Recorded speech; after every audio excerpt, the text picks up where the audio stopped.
wala namang kaming nakitang aswang o anumang maligno. Malamang na pangkaraniwang magnanakaw lang yang nanggugulo dito sa lugar natin. Anong ginawa ng lola mo sa lumang dasal? Saka paano ba talaga siya namatay? Anong klaseng amoy ba to? Napakabaho. Kala mo may santambak na mga bulok na karne o bangkay. Kwentong Takip Silim.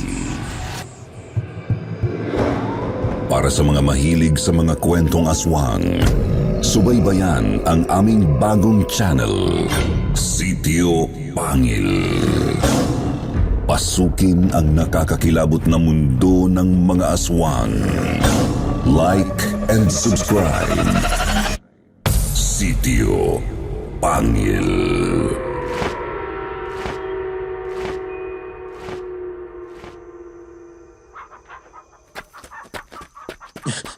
Lester! Lester! Problema mong tao ka. Para kang nakakita ng multo. Ano bang May nangyari? nawala na namang manok panabong. Ano? Nung nakaraang linggo lang nawalan tayo. Tapos heto na naman. Alin ang nawala? Isa sa mga ugis na malaki. Ay, tinamaan ka nga naman ng lintik. Masasabon na naman tayo ni Kuya Melo nito eh. Sino ba kasi ang magnanakaw ng mga manok at hayop dito sa bukid? Kaltas sahod na naman. Ano yun? May nawala na naman? Kuya, Kuya Melo, nakabalik na po pala kayo. Hello po, Sir Jupiter. Hello din po sa buong team ng Kwentong Takip Silim at pati na sa lahat ng listeners ninyo. Tawagin niyo na lang akong Ricky, Tubong Zamboanga del Sur. Taong 2003, 20 anyos ako nang alokin ako ng isang kapitbahay namin na magtrabaho sa isang poultry farm. Papalit daw ako sa kanya. Sa may Davao del Norte po iyon. Medyo malayo na sa Zamboanga. Kaya naman kinailangang doon din ako tumira. Hindi ko nga lang inasahang bangungot pala ang dadanasin ko roon dahil sa lihim ng isa kong katrabaho. Mabait naman na tao si Lester, Sir Jupiter. Yun nga lang, sadyang binago lang ng isang lumang dasal ang kanyang pagkatao. Sisimulan ko po ang kwento ng sunod-sunod na mawala ang iilang mga hayop sa lugar na yon. Magtatatlong buwan na ako sa farm noon at tuwing kabilugan ng buwan, may nawawala talagang mga manok sa loob ng farm. O di naman kaya ay mga baboy o kambing ng mga taga-baryo sa labas ng manukan. At malakas ang hinala ng katiwala ng farm na si Kuya Melo na isang aswang ang salarin.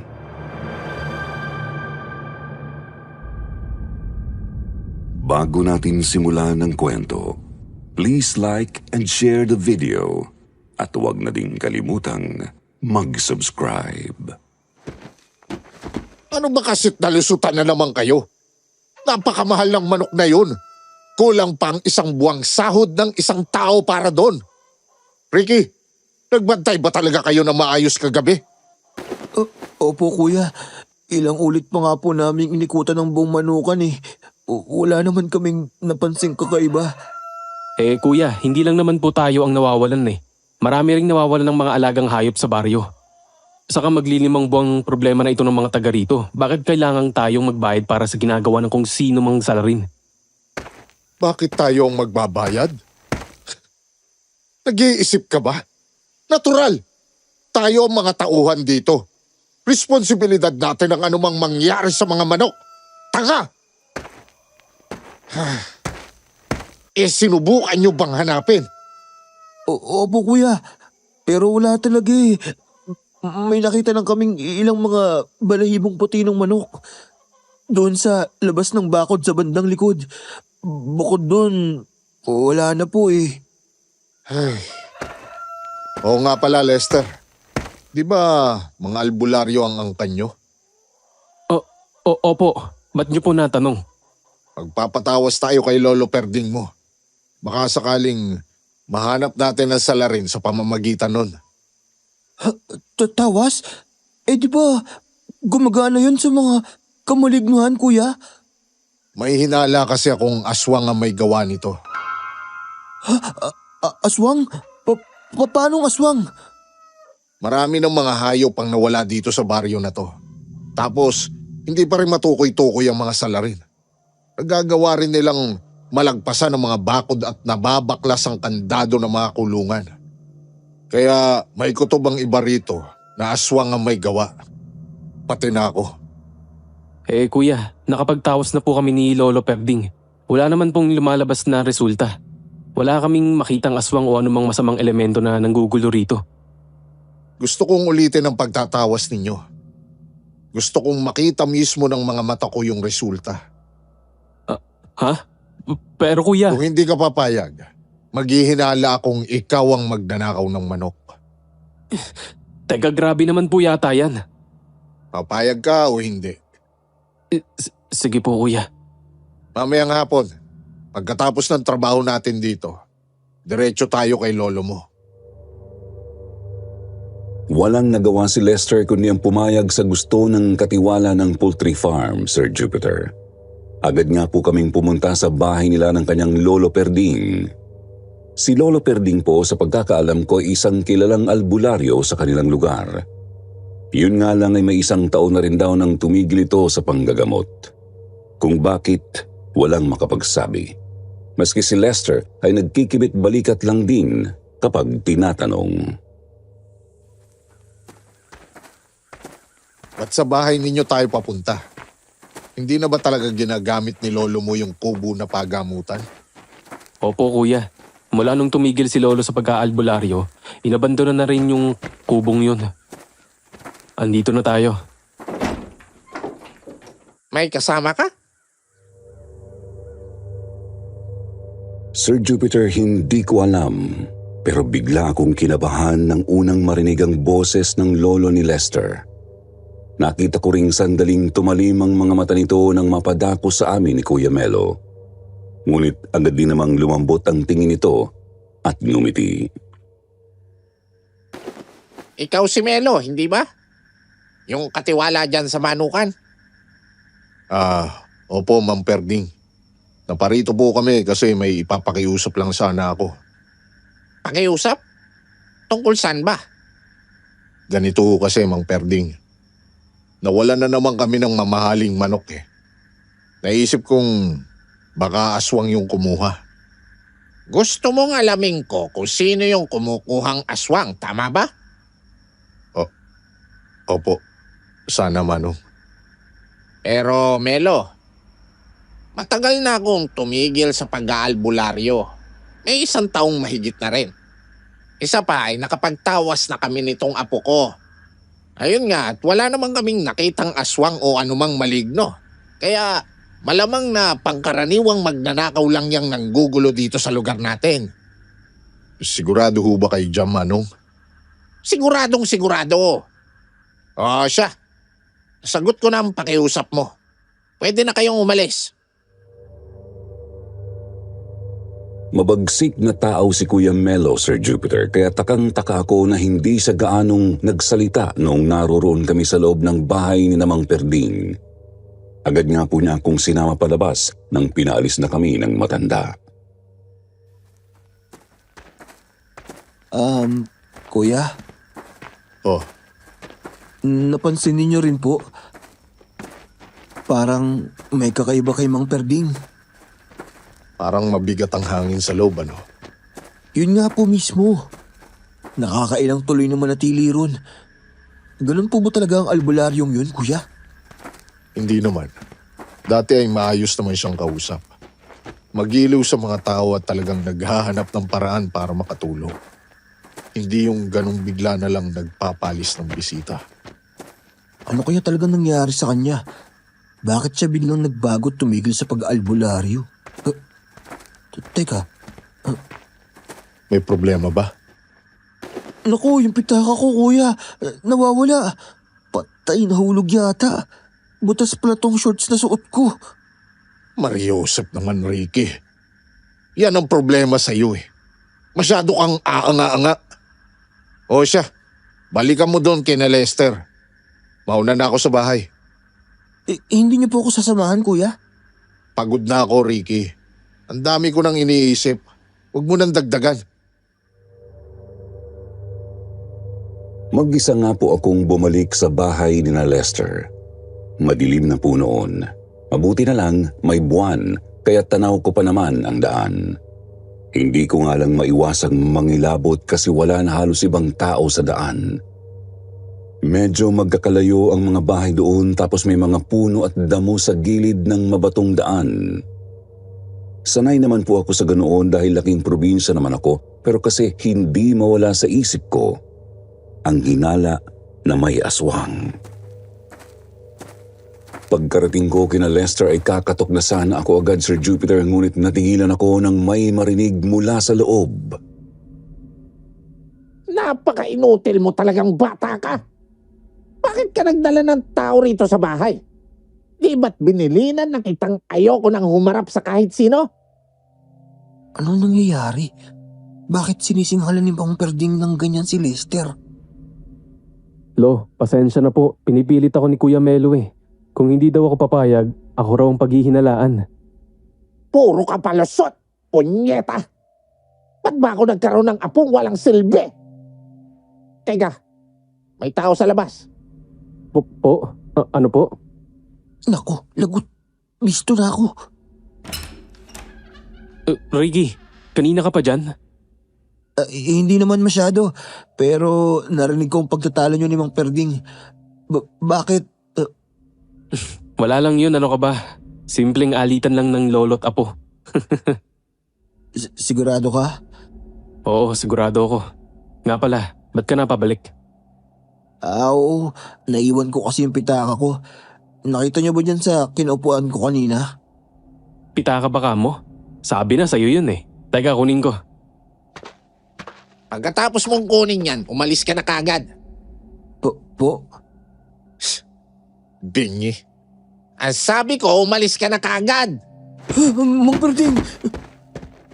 Lo, ano ba? Wala namang ginagawang masama yung tao eh. Pasensya ka na, Ricky ah. Medyo masama lang timpla ni Lolo ngayon. Ako? Masama ang timpla? Sige na Ricky. Pasensya na ulit. Ano kayang problema? Nagmarka sa isip ko ang tagpong iyon, Sir Jupiter. Bukod sa katakatakang pagtatalo ng maglolo at asal ni Mang Perding, di ko rin malimutan ang itsura ng matanda. Namimilog ang mga mata nito. Nanlilisik habang nakatingin sa akin, kapansin-pansin ding nanginginig ang kanyang mga kamay. Tipong nagpipigil na saktan ako. Kaya naman nang pagsarhan nila ako ng pinto ay dali-dali na akong bumalik kina Kuya Melo. Doon kasi ako tumutuloy sa kanilang bahay ng kanyang pamilya. Pagdating ko ay nadatnan kong naghahapunan na sila ng kanyang asawa at 3 anak. Nanahimik na muna ako. Mas mabuti nang si Kuya Melo lang ang makarinig sa mga sasabihin ko. Mag-aalas 9 nang ayain ako ni Kuya Melo sa may bakuran. Kanina pa kakaibang pananahimik mo, Ricky. May nangyari ba pagbalik mo kay na Lester? Opo, kuya. Nadatnan kong sinisinghalan ni Mang Perding si Lester. Bakit daw nagdadala ng tao sa kanilang bahay? Pagkatapos, nung hinarap ako ni Mang Perding, pinagtaasan din ako ng boses. Umalis daw ako agad. Nasabihan pa nga akong bingi. Alam mo, di naman talaga dating ganyan si Mang Perding eh. Mukhang nakaapekto talaga sa kanyang pagkawala ng anak at isang apo. Anak at isang apo? Nawala? Oo, nanay at bunsong kapatid ni Lester. Nasabi, kaya raw nagleyas yung nanay. May nakilalang lalaki daw sa Jensan, tapos sinama ang bunsong anak. Ayaw din kasing manahin ng babae ang kapangyarihan ni Mang Perding. Naku, napakatindi pala ng dinanas ni Lester kung ganun. Gano'n na nga. Kung gano'n naman pala, bakit ang lupit niyo pa rin sa kanya kanina, kuya? Binulyawan niyo siya, tapos pinagbantaang paparatangan. Ang trabaho ay trabaho. Ginagampanan ko lang ang tungkulin ko bilang katiwala dyan sa manukan. Noong gabing iyon pa lang, Sir Jupiter, napagpasyahan ko nang kausapin si Lester sa susunod na araw. Bigla kasi akong nakaramdam ng matinding awa para sa katrabaho ko. Magkasing edad lang kami tapos ganun na ang kinaharap niya sa buhay. Isa pa pakiramdam ko ay may hindi pa nalalaman sina Kuya Melo at ang mga tao sa baryo. Pakiramdam ko, may inililihim pa ang maglolo. Yun nga lang ay hindi po pumasok si Lester kinabukasan. Buisit na Lester yan. Kuya, konting hinahon po. Alam niyo namang problemado yung tao, di ba? Oo nga. Pero sinabi ko rin sa'yo, ang trabaho ay trabaho. Alam mo ring ayoko yung mga lumiliban na lang ng basta-basta. Baka naman po may problema lang sa kanila, kuya. Hayaan niyo na po. Pupuntahan ko na lang mamayang gabi. Matapos ang nangyari kagabi, babalik ka pa ron? Ano po eh. Ano? Pupuntahan ko pa rin po. Baka po kasi may nangyari na ron eh. Hindi naman kasi karaniwan sa kanyang ganito. Sinabi mo yan ha? Panindigan mo yan. Nag-aalinlangan man ay minabuti ko pa rin talagang puntahan si Lester, Sir Jupiter. Yun nga lang ay 6:00 ng gabi na ako natapos sa mga gawain ko sa Manukan, kaya madilim na nang lumakad ako. Tinahak ko na naman ng malubak na daang may halamanan at mga puno sa magkabilang gilid. May buwan, ngunit nakakakilabot pagmasdan ang anino ng mga puno. Pinagtitibay ko na lang po talaga ang sarili ko noon, nagdarasal na sana walang aswang na magpakita. Subalit, iba po pala ang mangyayari sa mga susunod na oras. Malayo pa man kasi ako sa bahay ni na Lester ay nakita ko na siyang tumatakbo papasok sa kakahuyan.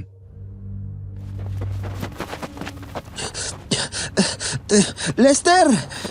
Lester, hoy! Lester! Ricky? Ano ba't tumatakbo ka? Saan ka pupunta? Si Lolo! Nandyan si Lolo! Hindi ko na kaya! Ayoko na! Ayoko na! Ano nangyayari doon? Lester! Bumalik ka rito! Punyeta kang bata ka! Balik! Si Lolo Perding ba yan? Diyos ko po. Sir Jupiter, hindi ko maintindihan kung ano ang nangyayari. Basta nakita ko na lang si Mang Perding na parating, halatang hinahabol ito ang kanyang apo na si Lester. Ganoon pa rin po ang kanyang mga mata, bilog na bilog at nanlilisik. Kitang-kita ko iyon nang mapunta siya sa bahaging nasisinaga ng buwan.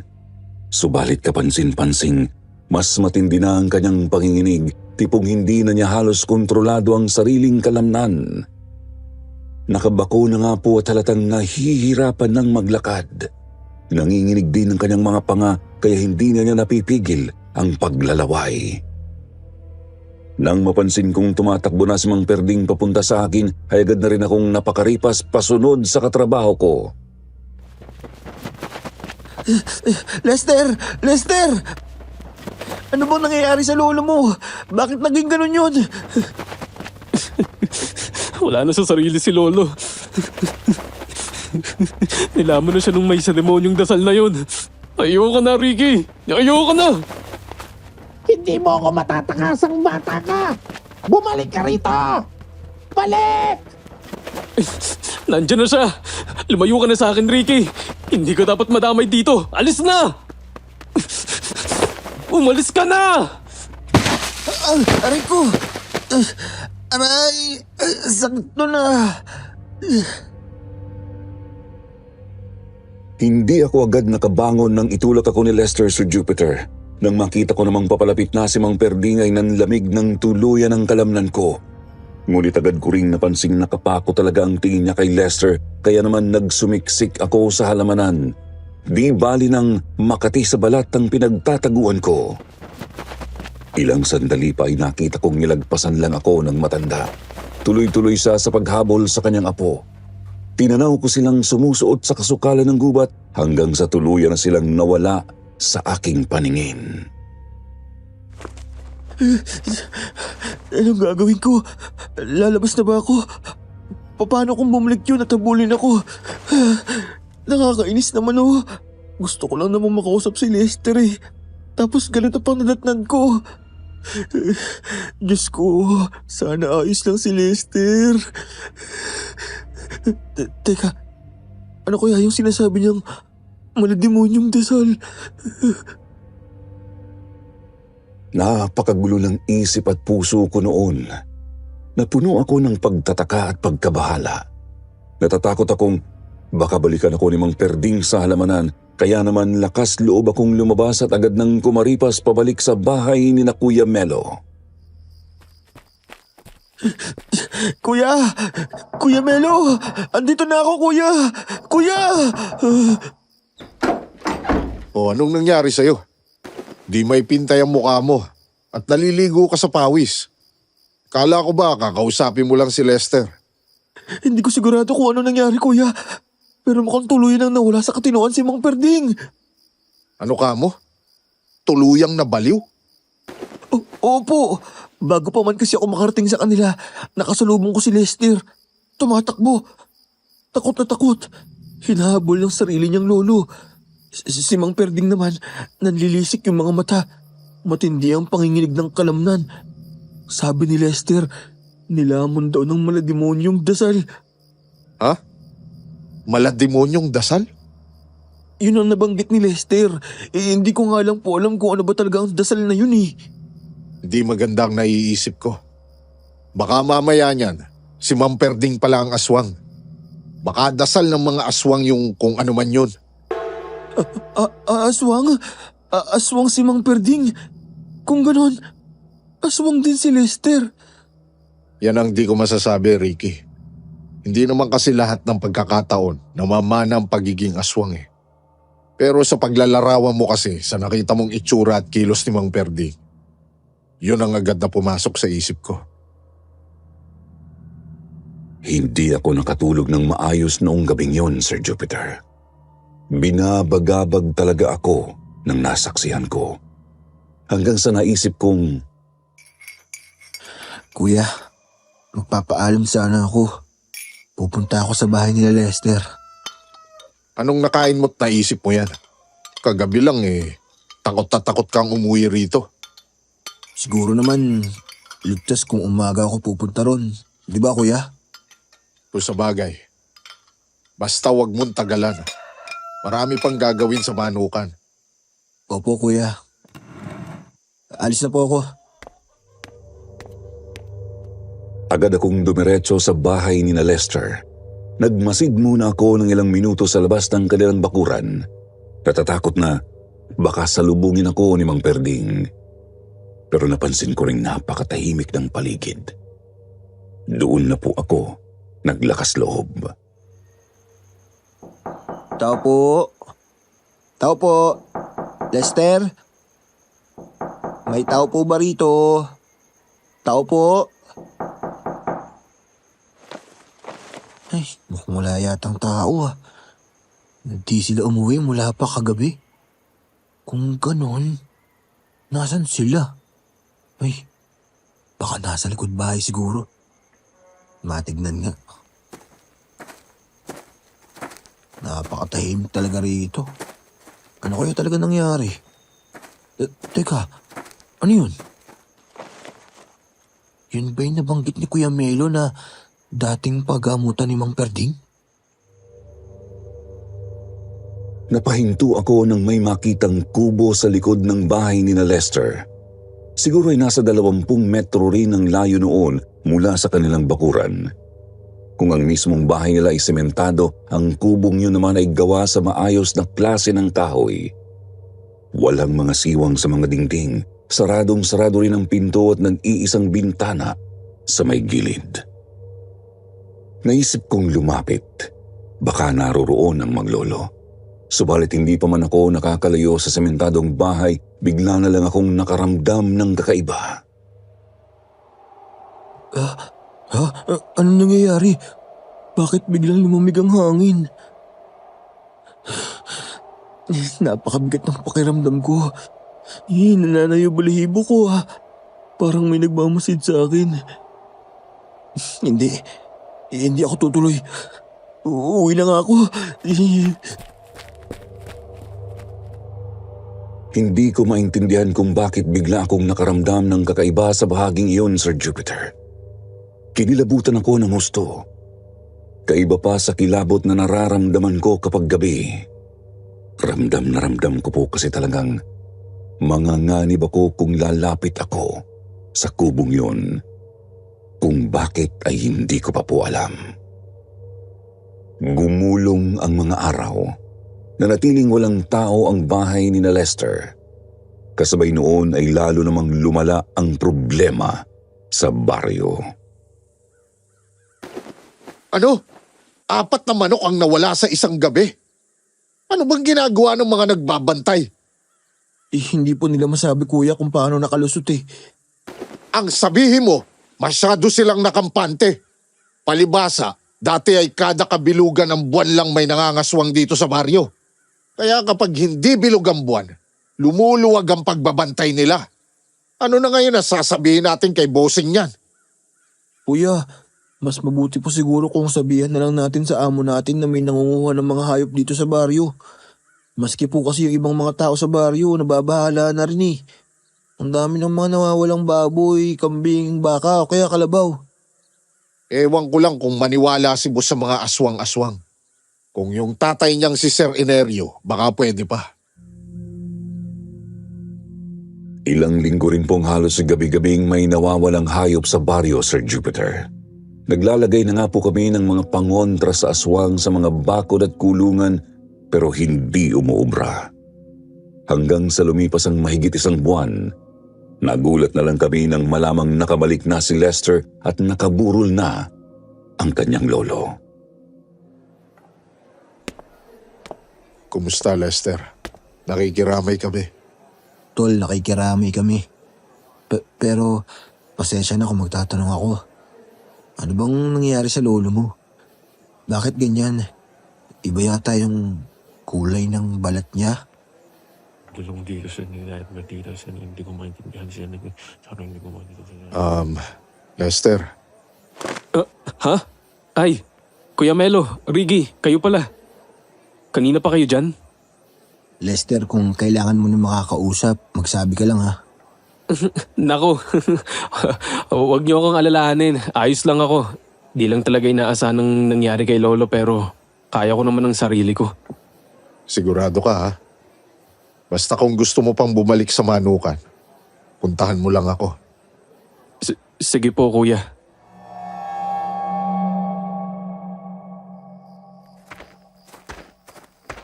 Kuya, ano kaya yung binubulong-bulong ni Lester kanina? Narinig niyo po ba? Narinig kong may binubulong nga siya sa hangin. Pero di ko naintindihan. Masyado siyang kakaiba kanina, kuya. Unawain na muna natin. Nagdadalamhati lang talaga siguro yung tao. Palagay niyo po, ba't gano'n ang itsura ng mga perding? Hindi po kasi karaniwang itsura ng patay sa kabaong.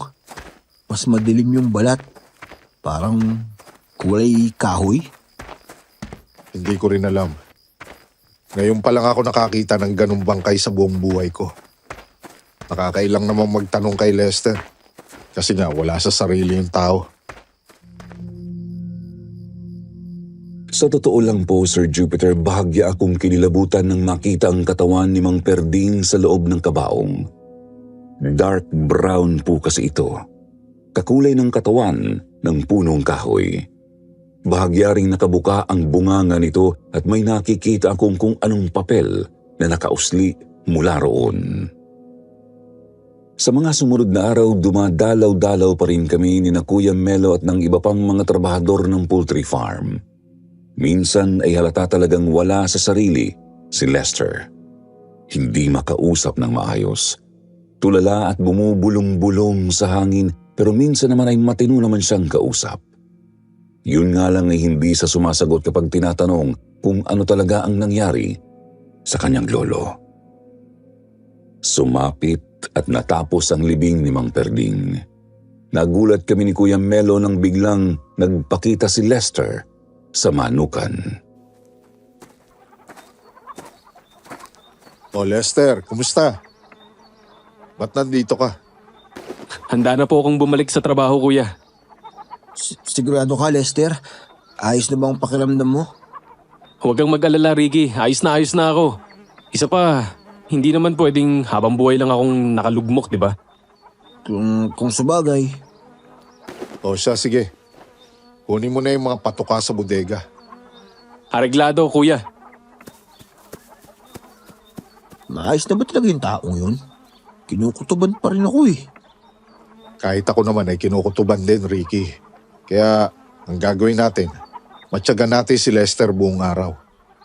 Kung maayos na nga talaga siya, hindi mabuti.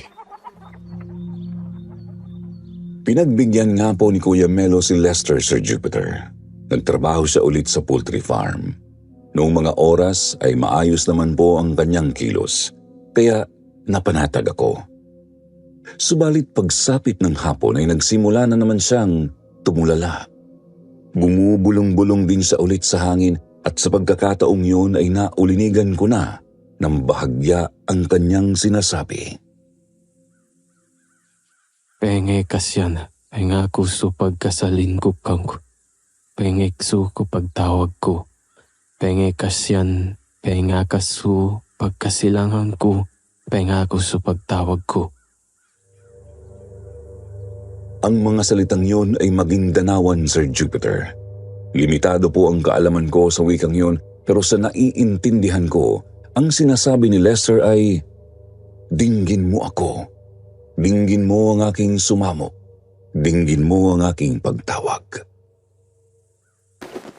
Penge kasyan, Lester? penge kasu pagkasalin nga ko, penge kasu pagtawag ko. Lester, ayos ka lang? Huwag kang magulo! Lester, ano bang... Putek, sabi kong huwag kang magulo eh! Aray! Ano bang problema mo?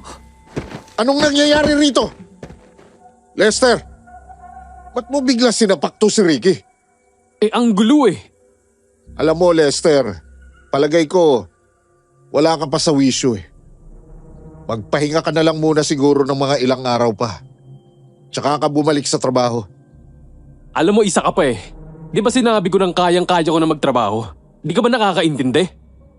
Lester, Ayoko na. Ayoko na sa trabahong maraming asungot. Ayoko na rito. Lester! Lester! Hoy! Aish. Anong problema ng taong yun? Bigla na lang nag-aalboroto. Alam mong hindi ko rin alam ang paliwanag dyan, Ricky.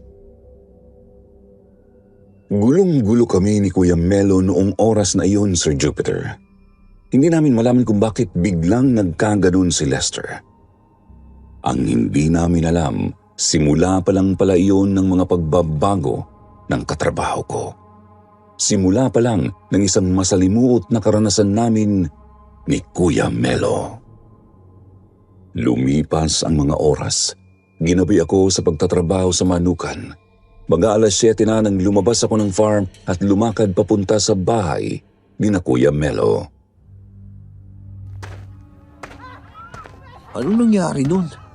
Ba't parang nagkakagulo ka na, Kuya Melo? Kuya! Kuya Melo! Ano nangyayari? Buti andito ka na, Ricky. Tulungan mo kami. Ang anak ko. Ang bunso kong anak. Si Ella. Kinuha ng aswang. Ano ka mo? Hep, hep. Sandali lang. Bago natin ipagpatuloy ang kwento natin ngayong araw, salamat sa lahat ng supporters at umabot na po tayo ng 300k subscribers. Uy, meron po tayong bagong channel at sana ay masuportahan po ninyo. Hosted by yours truly, Jupiter Torres. Survivor True Stories. True to life survivor stories. I-click nyo lang sa description. Abangan ko po kayo doon ha.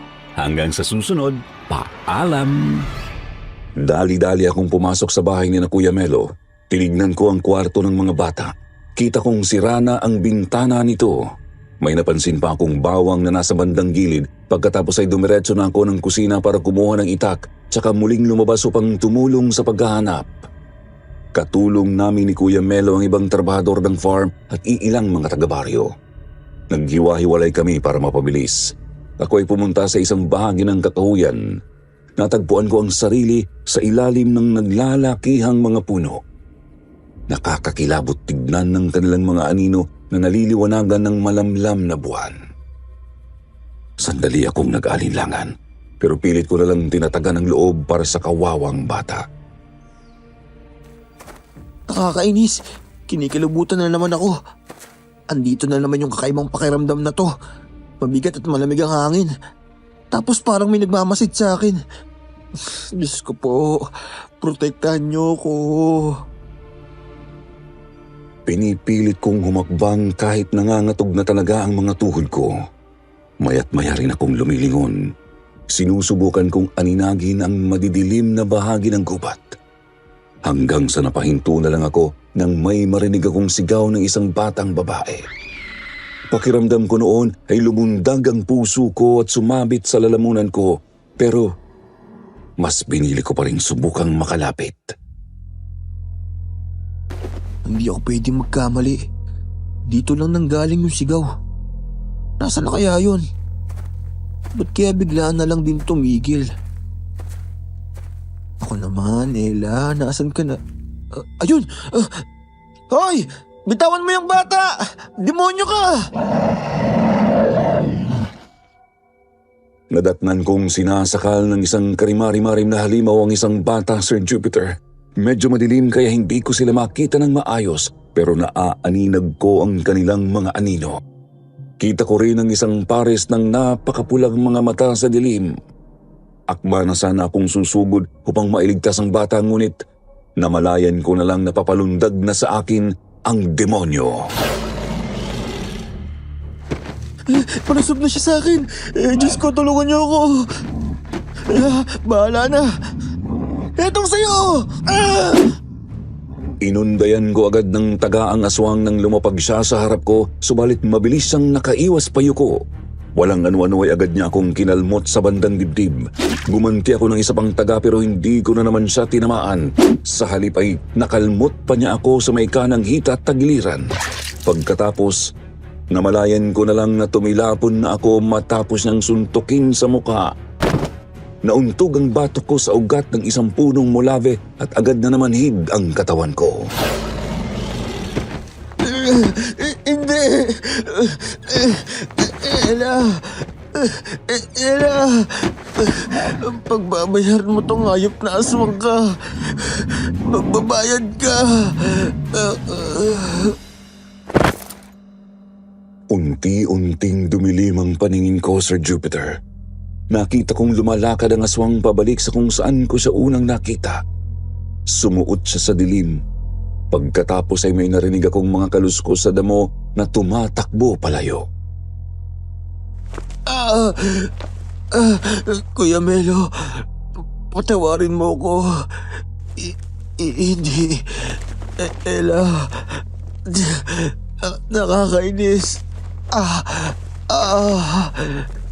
Kailangan kong malaman ni Kuya to. Kailangan.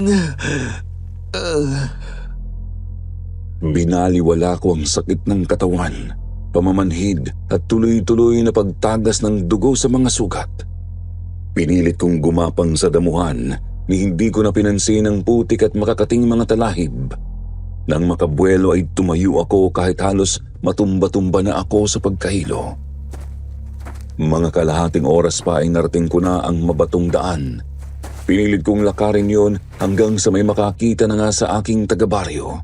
Dali-dali naman niya akong tinulungang makarating sa bahay ni Kuya Melo. Sus Mariosep, Ricky, anong nangyari sa'yo? Nakasagupa ko po yung aswang, Kuya. Si Ella. Si Ella. Tinangay niya. Doon sa may mga molave. Ricky! Ricky! Gumising ka! Ricky! Ricky! Hindi ko na po alam kung ano ang mga sumunod na nangyari noong gabing yun, Sir Jupiter. Basta nang magkamalay ako ay tanghali na ng sunod na umaga at may benda na ang mga sugat ko. Kuya Melo, O Ricky, buti at gising ka na. Nagamot na namin yung mga sugat mo. Kumusta ng pakiramdam mo? ayos lang po ako kuya. Kamusta na po ba yung paghahanap? Wala pa rin eh. Di pa rin namin nahahanap si Ella. Ang natagpuan lang namin doon sa may mga puno ng mulabi ay mga bakas ng dugo. Siguro ay dugo mo yun. Sana lang talaga hindi yung dugo ni Ella. Nakakatakot yung aswang kuya. Halatang may balak talaga siyang hindi maganda kay Ella eh. Kaya nga, kailangan na talaga natin siyang mahanap agad. Ayokong isipin ang maaaring mangyari sa anak ko. Tinawagan ko na rin ang amo natin na hindi muna ako makakapagtrabaho. Mabuti naman po at pumayag si boss. Oo, pumayag. Pero pupunta raw dito mamaya ang tatay niya, si Sir Enerio. Sir Enerio? Oo nga pala, di mo pa siya nakikilala. Sa kanya talaga ang lupaing kinatatayuan ng farm. Dito talaga siya lumaki sa baryong to. Tapos pinamana na lang niya yung manukan sa amo natin. O siya, alis na muna ako. Babalik na ako sa paghahanap kay Ella. Tsaka may pupuntahan din akong baka makatulong. Iniwan nga po ako ni Kuya Melo, Sir Jupiter. Masakit pa rin ang mga sugat na natamo ko sa engkwentro sa aswang ng nagdaang gabi. Pero nakakagalaw at nakakatayo naman na ako. Kailangan ko lang magpahinga ng konti. Mabuti na lang at inaasikaso naman ako ng asawa ni Kuya Melo.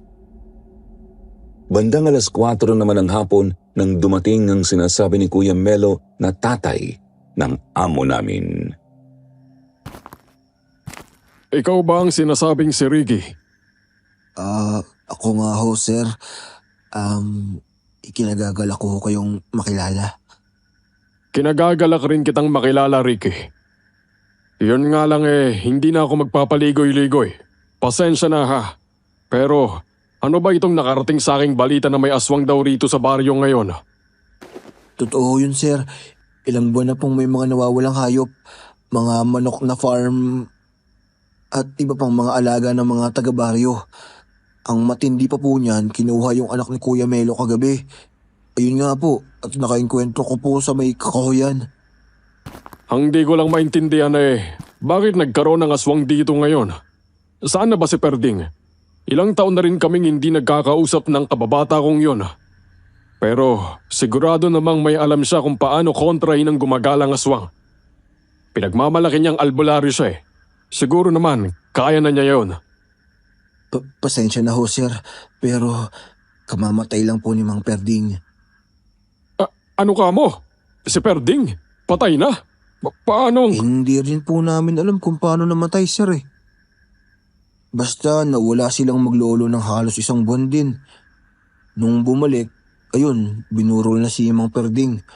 Tinatanong namin si Lester kaso hindi naman sumasagot. Kakaiba nga pong kilos ng tao eh. Si Lester? Kakaiba? Paanong kakaiba? Halos katulad po sa ugali ng lolo niya bago lumatay.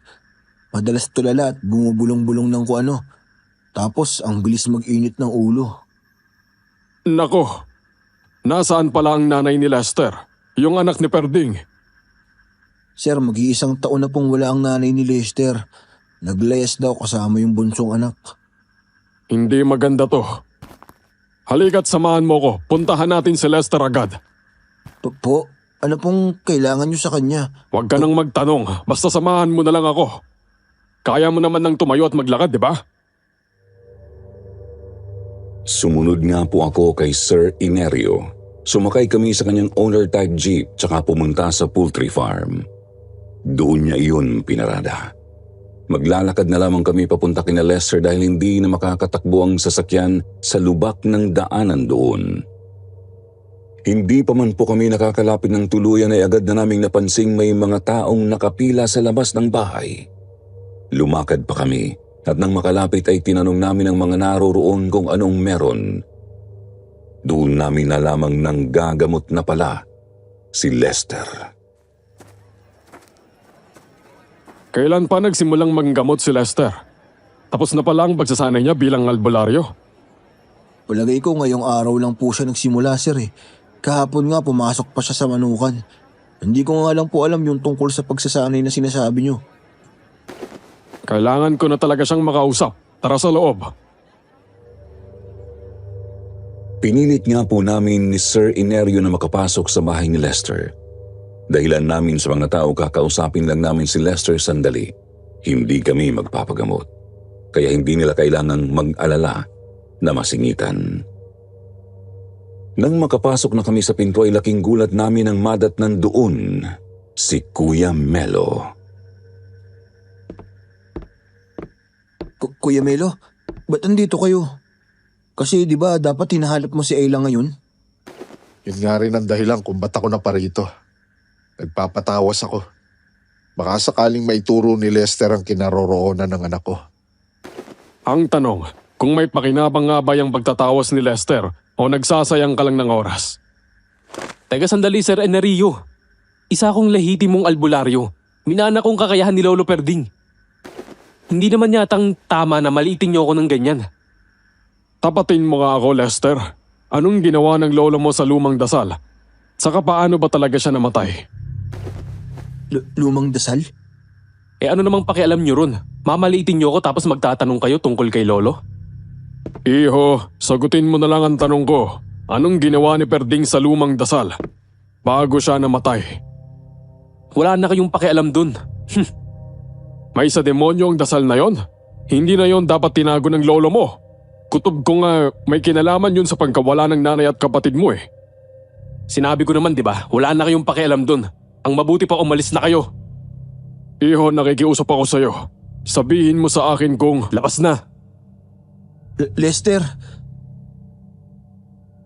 Sir Jupiter, bigla na lang akong tinamaan ng matinding kilabot noong mismong sandaling yun. Nakatitig lang ako kay Lester. Nakita kong namilog at nanlisik ang kanyang mga mata. Nanginginig na rin ang kanyang mga kamay at panga at sandali ko rin napansing parang dumilim ang kanyang balat. Naging kakulay iyon ng katawan ng isang punong kahoy, subalit nanumbalik din naman sa pangkaraniwan ng mapakurap ako. Noon din mismo ay naalala ko ang mga napansin kay Mang Perding ng gabing hinabol nito si Lester, pati na ang kulay ng balat nito sa kabaong. Wala kaming nagawa ni Sir Inerio kundi ang lumabas na lang. Kasama po namin noon si Kuya Melo. Lumakad kami papunta sa manukan at doon kami nag-usap sa may opisina. kung tama ang hinala ko, nagsasayang ka lang ng oras doon, Melo.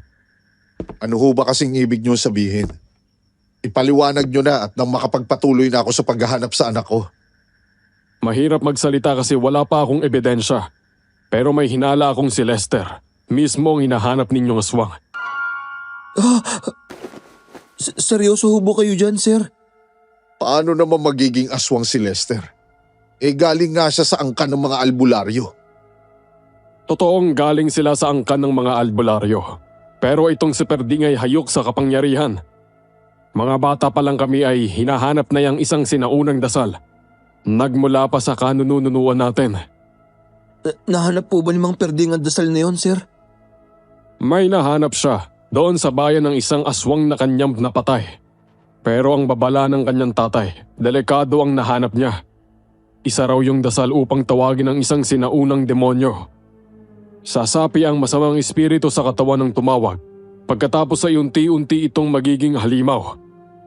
Ano pong ginawa ni Mang Perding sa dasal? Sa pagkakaalam ko, tinago yun ng kanyang ama. Pero hindi ko alam kung napasa kamay ba ulit yun ni Pedring o hindi. Pero kung sakali mang ganun nga, malamang hawak na yun ni Lester ngayon.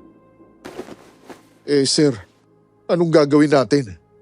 Kung si Lester nga ang aswang, di pwedeng nasa kanyang anak ko. Bandang 9:00 pasado ng gabi, Lumakad kami ni Kuya Melo pabalik sa bahay ni Lester. Hindi namin kasama si Sir Enerio. Pagdating namin ay wala ng mga nakapilang tao sa labas. Siguro ay nagsiuwian na ang mga ito dahil nga gabi na. Oh, ano at naparito kayo ulit? Teka, sandali. Lester, hindi kami naparito para magsimula ng gulo. Gusto lang namin makipag-usap, Lester. Makipag-usap? Para saan pa? Ano? Hihingi lang sana kami ng tawad. Pagpasensyahan mo na yung mga sinabi ni Sir Enerio kanina. Alam mo na, matanda na yon. Baka nag-uulyanin na siguro. Oo nga, Lester. Wala naman kaming alam sa mga sinasabi niya eh. Kahit nga ako ay nagulat nang may banggitin siyang dasal pagdating namin dito. Wala ba siyang nabanggit na kung anong kalokohan sa inyo? Yun nga eh. Pero, ang sabi niya, baka raw aswang ka. Baka raw naging aswang din ang lolo mo, tapos ipinasa sa'yo. Nainis ako. Kasi malabo namang maging totoo yun. Albularyo ka nga, di ba? Kaya nga, gusto kong humingi ng tulong sa'yo eh. Gusto mo pa rin tulungan kitang mahanap si Ella? Wala na akong ibang maisip na paraan, Lester. Desperado na ako. Sige, tara sa loob. Lester, ako mauuna na. Kailangan ko na kasi magpahinga. Medyo kumikirot pa rin kasi ang mga sugat ko. Sigurado ka bang pagaling na yan? Oo. Naasikaso naman ako ng asawa ni Kuya Melo. Konting pahinga lang to. Paika-ika akong lumakad palayo ng bahay ni na Lester. Lumingon ako. Nakita kong nakapasok na sa loob si Kuya Melo pero nakatanaw pa rin sa akin si Lester. Nagpatuloy ako sa paglalakad. Kinabahan na naman ako nang makita ang madilim na daang naliliwanagan lang ng buwan at ng bitbit kong maliit na flashlight. Lumingon ako ulit. Naruroon pa rin si Lester. Lumakad ako ng ilang minuto pa. Nang makalayo na ako ay lumingon ako ulit. Wala na roon si Lester at sarado na ang pinto ng kanilang bahay. Doon na ako kumilos. Lumiko ako at sumuong sa makahoy na gilid ng daan.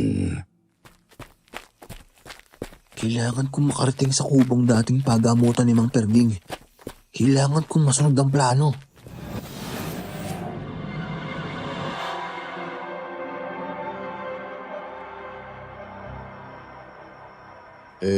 Sir, anong gagawin natin?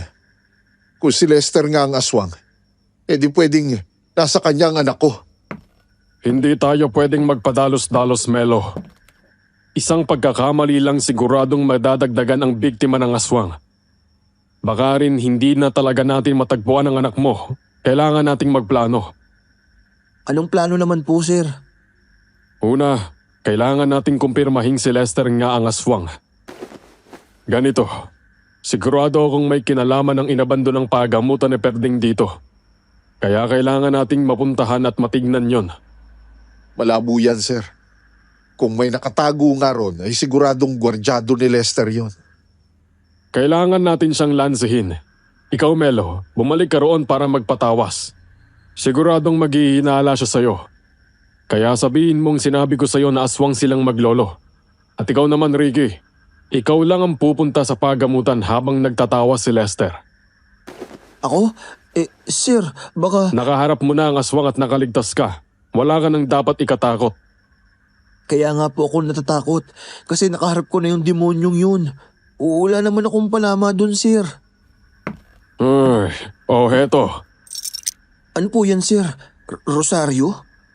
Rosaryong benditado ng Santo Papa. Hindi ko sigurado kung makakatulong yan para protektahan ka. Pero kailangan nating magbaka sakali. Dalhin mo na rin itong maliit na kutsilyong pangdepensa.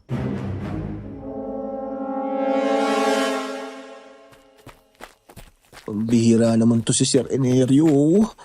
Puro hindi sigurado ang binigay sa aking mga pamprotekta. Sana lang may talab tong Rosario.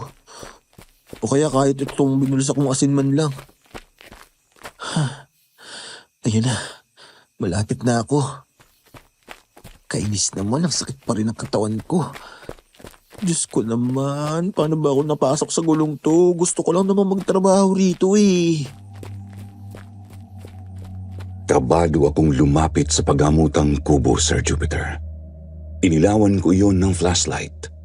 Wala talaga akong maaninag sa loob dahil saradong-sarado talaga ito. Makapal ng mga kahoy na tablang ginamit sa dingding. Saradong-sarado rin pati ang tabla ng bintana. Lumapit pa ako. Inilapat ko ang isang palad sa may gilid ng bintana. Agad ay napaigtad ako nang biglang dumaloy sa kamay ko ang isang kakaibang pakiramdam. Animo ay nakuryente ako. Napakabilis noon ngunit napakalamig din. Dumaloy iyon mula sa palad ko diretso sa dibdib at kalooban ko. Agad ay nanginig ang kalamnan ko at pinagpawisan ako ng butil-butil. Anong pakiramdam yun? Hindi na talaga magandang pakiramdam ko sa lugar na to. Diyos ko, gabayan at protektahan niyo po ako. Kinuha ko ang rosaryo sa bulsa ko at ikinintas iyon. Hindi ako sigurado kung gagana ba pero bahala na. Kinuha ko rin ang maliit na kutsilyo. Isinuot ko yun sa gilid ng tabla ng bintana at pakay kong putulin ang mga tali sa loob. Tumindi pa ang pagkabog ng dibdib ko. Halos hindi na ako makahinga sa kaba at kilabot. Ilang sandali pa ay naputol ko na ang mga tali sa loob ng bintana. Binuksan ko iyon at agad na sumampal sa akin ang napakabahong amoy mula sa loob.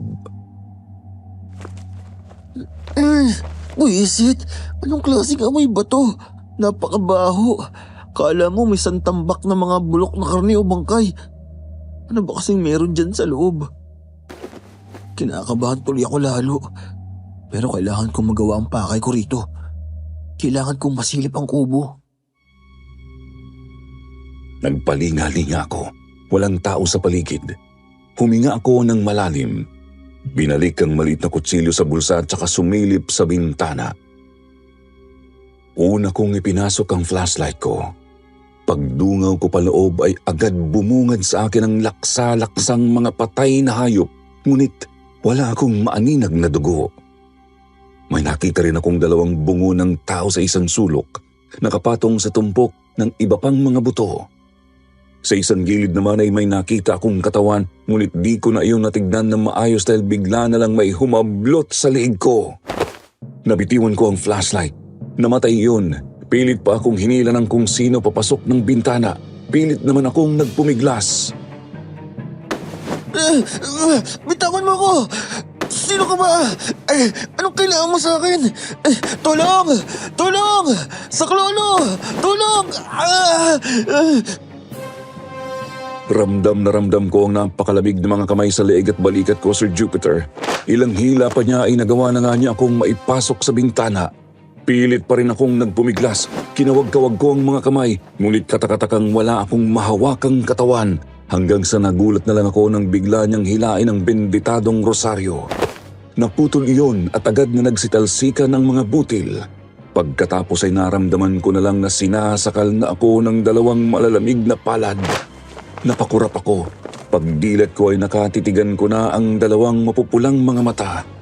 Hindi ko maaninag ang kanyang mismong itsura dahil sa dilim, ngunit kita ko ang madilim na figurang nakadagan sa akin.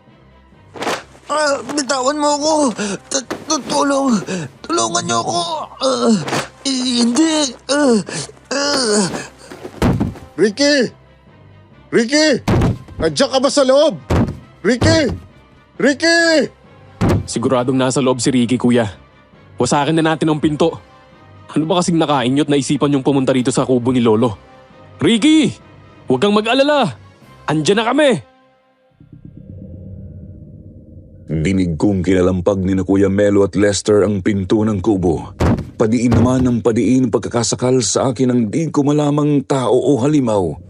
Ilang sandali pa tuluyan hanggang bumigay ang pinto. Bumungad sa akin ang liwanag ng flashlight na bitbit ni Lester. Gulat na gulat ako, Sir Jupiter, dahil wala talaga akong kasama doon sa loob. Nakahiga lang ako sa tambak ng mga bangkay ng hayop, mga baka, kambing, baboy at manok. Ano ba't kasit pumunta ka rito? Halika na! Ilalabas kita rito. Ano bang lugar kasi to, Lester? Huwag ka nang magtanong, delikado tayo rito. Kailangan na nating makalayo. Kailangan ninyong makatakas ni Kuya Melo. Inalalayan ako palabas ni Lester. Sinalubong kami roon ni Kuya Melo. Agad namang sinarado ng dating katrabaho ko ang pinto.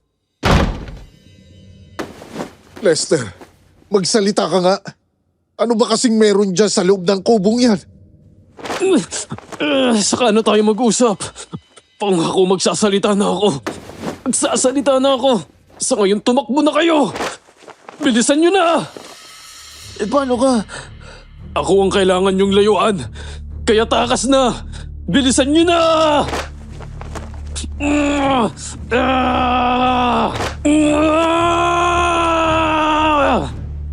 Ricky, halika na. Opo, kuya. Tinalikuran namin ni Kuya Melo si Lester.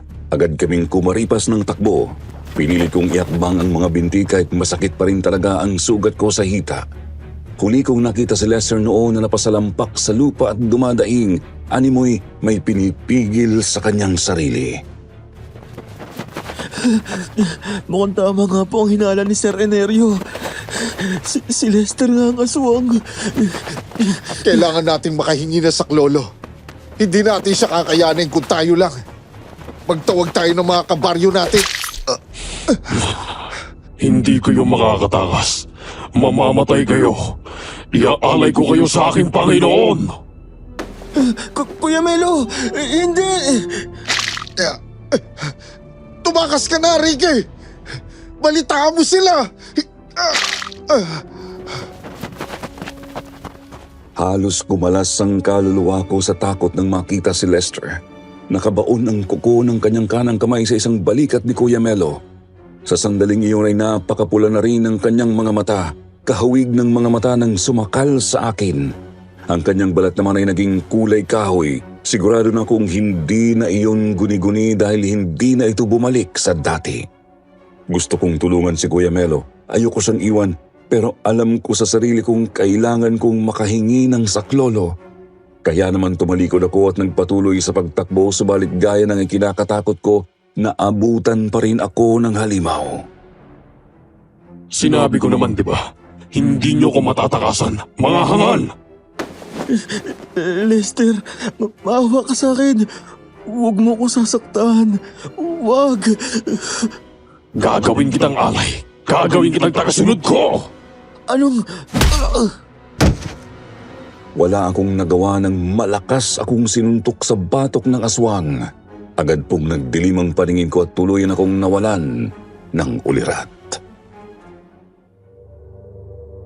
Penge kasyan. Penge kasu pagkasalingga ko. Penge kasu pagtawag ko, penge kasyan. Penge kasu pagkasalingga ko, penge kasu pagtawag kenawa ako. Kenawa su ketani ko, kenawa su kadtadyo ko. Hindi ko alam kung gaano ako katagal na walang malay. Nang magkamalay ako ay una kong narinig ang boses ng aswang, Sir Jupiter.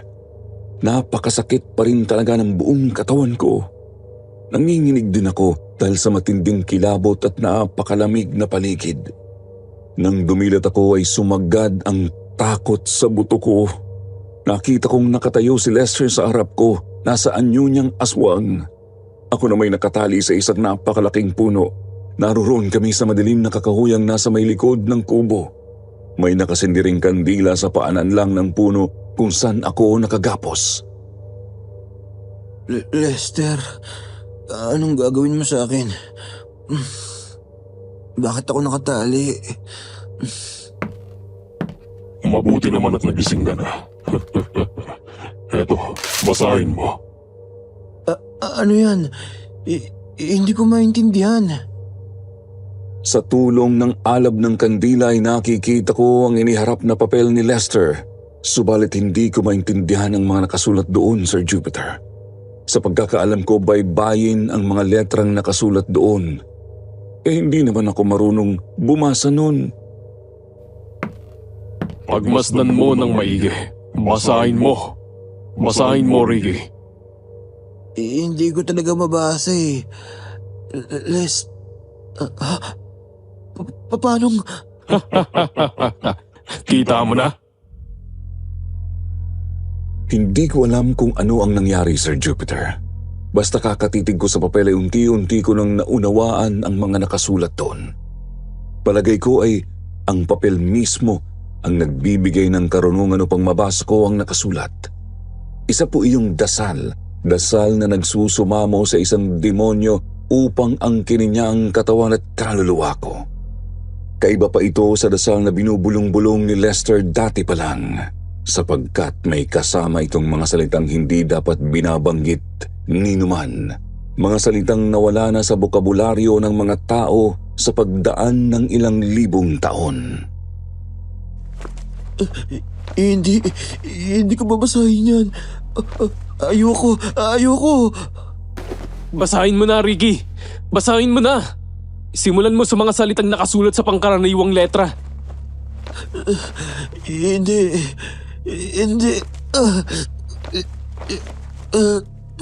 Pengeka. Siyaan. Engeka. So. Pagkasilingan ko. Pengeka. So. Pagtawag ko.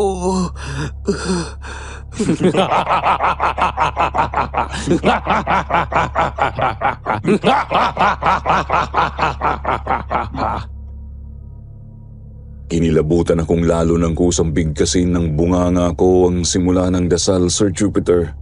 Yun ang bahaging ibinubulong-bulong ni Lester. Bahaging nakasulat pa sa karaniwang mga letra natin ngayon. Pinilit kong pigilin ang sarili ko pero di ko talaga maawat ang bunganga na magsalita. Hanggang sa namalayan ko na lang na binibigkas ko na ang mismong laman ng lumang dasal. Nang matapos ay agad na isinubo sa akin ni Lester ang mismong papel. Hayop kang demonyo ka. Hindi ako susunod sa'yo. Isa lang ang Panginoon ko. At hindi ikaw yun. Wala ka nang magagawa, Ricky. Akin ka na. Akin na ang kaluluwa mo. Buwiset! Ano nangyayari? Lester? Hindi!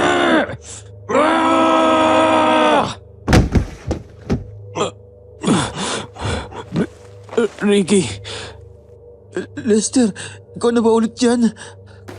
kailangan mong makatakas. Iluwa mo yung papel. Bilisan mo! Sinunod ko nga po ang sinabi ni Lester, Sir Jupiter. Iniluwa ko ang papel na may hawak na dasal. Agad naman iyong isinubo ni Lester sa apoy ng kandila. Kinalagan din po niya ako at inalalayang makatayo. Sa sandaling iyon, sigurado akong siya na ulit ang katrabaho ko sa Manukan. Sigurado akong siya na ulit ang nakilala kong si Lester. Ricky, bilisan mo. Kailangan mong makalayo. Hindi magtatagal ay mababawi na ulit ng sino mang buso ang katawan ko. Kailangan mong makatakas. Ayokong mamatay ka. Paano ka? Hindi makakain ng konsensya ko kung mapapahamak ka lang ng dahil sa pagtulong mo sa akin. Hindi mo ako kailangan kaawaan, Ricky. Masama akong tao. Nagpaalipin ako kay Lolo Perding. Hindi ko siya pinigilan. Nagpadaig ako sa takot. Hinayaan kong patayin niya sila nanay at ang kapatid ko. Ano ka mo? Kaya sige na, tumakas ka na. Tumakas ka na at humingi ka ng tulong sa baryo. Patayin niyo ako. Kawayan at asin ang kahinaan ng buso. At kapag napatay niyo na ako, sunugin niyo ang katawan ko. Itapon niyo sa dagat ang mga abo. Pero Lester... Sige na. Eto na ulit siya, Ricky. Bilisan mo na.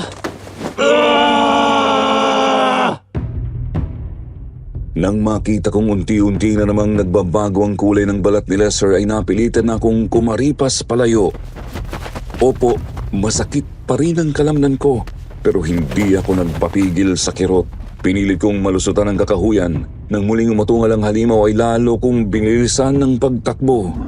Ilang minuto pa ay natanaw ko na ang pagamutang kubo ni Mang Perding. May nakita rin akong ilang mga liwanag na mula sa mga suluban daroon. Tumakbo pa ako at nakita ko na nga sina Kuya Melo, Sir Inerio at iba pang mga taga-baryo. Kita kong walang damit pang itaas si Kuya Melo bagamat nakabenda ang isa niyang balikat. Kuya! Kuya Melo! Ricky, buti nakatakas ka. Natauhan ulit si Lester. Pinatakas niya ako. Sabi niya, patayin natin siya. Kawayan daw at asin. Tapos, sunugin natin ang bangkay niya at itapon sa dagat. Si Ricky mismo ang nagsabi sa'yo niyan. Opo, sir. Bilisan nating maganda. Andiyan na siya. Papasugod na siya. Nagtipon-tipon kaming mga taga-baryo, Sir Jupiter. Sa kamalas-malasa na iisa lang sa amin ang may dalang kawayan. Ang karamihan kasi ay mga itak ang bitbit, bagamat halos lahat naman ay may baong mga supot ng asin. Sa atas ni Sir Inerio ay nilagyan namin ng konting asin ang aming mga bumbunan bilang proteksyon. Nagpahid din kami sa may leeg at palapulsuhan. Maganda kayo mga kasama! Ramdam ko na ang halimaw! Igaganti ko ang anak ko. Umanda ka sa akin, demonyo ka. Papatayin kita! Papatayin kita! Diyos ko, sana matapos na to. Sana matapos ng bangungot na to. Ilang sandali pa ay bumigat na ang pakiramdam naming lahat, Sir Jupiter. Lumamig ng gusto ang hangin. Tumingin ako kung saan ako tumakbo kanina lang. At doon ay naaninag ko nga ang dalawang pares ng napakapulang mga mata. Anong gagawin ko? Lester, magpapahuli ka na ba talaga? Sasabihin ko na ba kala Sir Enerio na nandyan ka na? Huli kang halimaw ka! Andun siya. Mga kasama, sugurin na natin yan! Sugod! Naaawa ako kay Lester kaya nagdadalawang isip pa po ako noon, Sir Jupiter. Kaso nakita na rin sa agad ni Kuya Melo. Sunod ko na lang na malayang sumusugod na palapit sa halimaw ang mga tao. Naiwan lang akong nakatayo. Katabi ko si Sir Inerio. Hindi ko magawang lumaban bukod sa hindi pa kaya ng katawan ko, hindi ko rin talaga kayang saktan ng taong tinuring kong kaibigan. Hindi ko akalaing aabot sa ganito, Lester. Bakit kasi hindi ka nagsabi agad? Baka nagawan pa natin ang paraan. Baka napigilan pa nating maipasa sa ni Mang Perding ang sumpang yan. Wala na tayong magagawa, Ricky. Kung hindi natin siya mapapatay ngayon, siguradong marami pang mapapahamak dahil sa kanya. Kitang-kita ko ang nangyaring labanan na natatanglawan ng buwan, Sir Jupiter. Sabay-sabay na lumusob ang mga kasama ni Kuya Melo.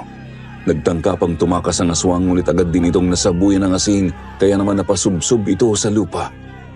Gayun pa man ay agad itong nakabangon. Kita kong napakabilis ng halimaw na iyon, Sir Jupiter. Marami agad nakalmot na mga taga-baryo.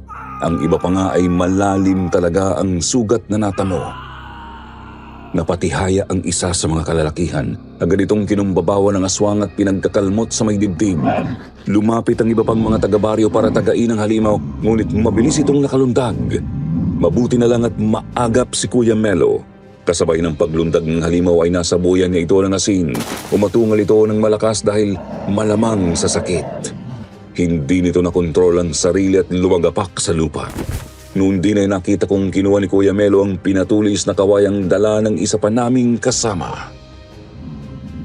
Igaganti ko ang anak ko!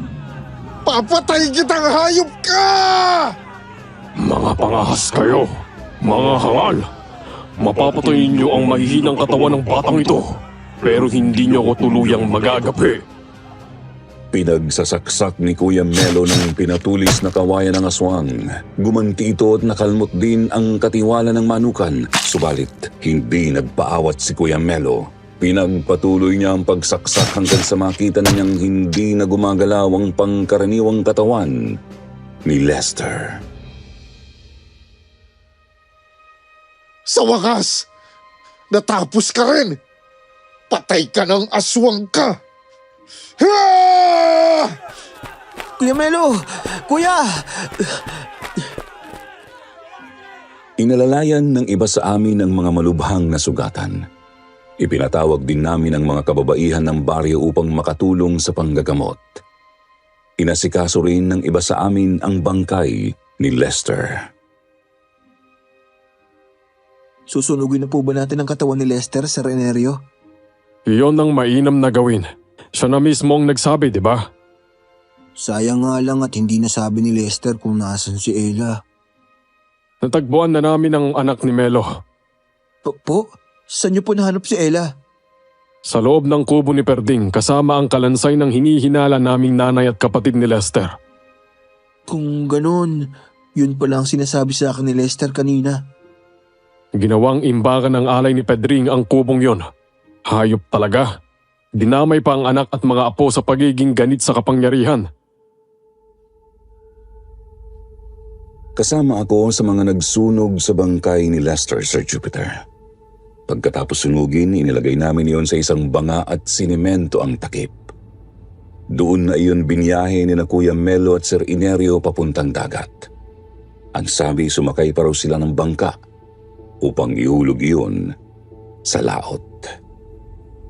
Matapos ang lahat ay naging mapayapa rin naman ang baryo na iyon. Yun nga lang dahil sa kilabot na dinanas ko roon ay hindi na po ako nagtagal sa poultry farm. Makalipas lang ang ilang buwan ay nag-resign na rin po ako at umuwi sa amin. Bagay na naintindihan naman ng mga amo ko. Yun nga lang ay marami pa ring bumabagabag sa isip ko tungkol sa karanasang iyon. Una po, ano ba talaga ang nabanggit ni Lester na sinaunang buso?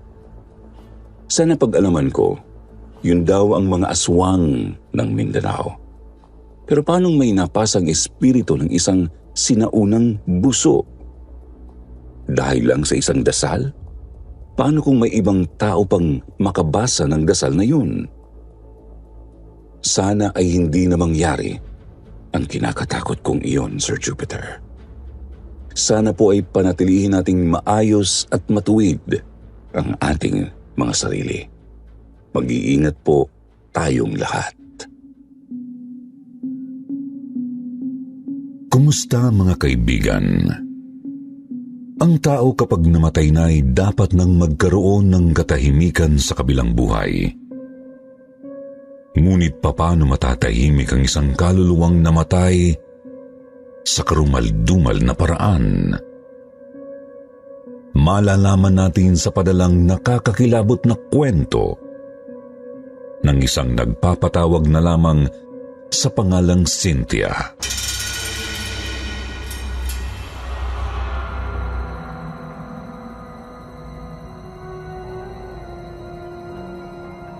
Dear Sir Jupiter, bigla at mahiwaga ang pagkawala ng nag-iisa kong kapatid na si Ate Perla noong mga dalaga pa kami. Isang araw, hindi na siya umuwi. Hindi na siya makontak at hindi malaman kung saan siya nagpunta o kung ano ang nangyari sa kanya. Mahigit isang buwan na siyang nawawala. Nang isang gabi, nagising ako nang may tumawag sa akin.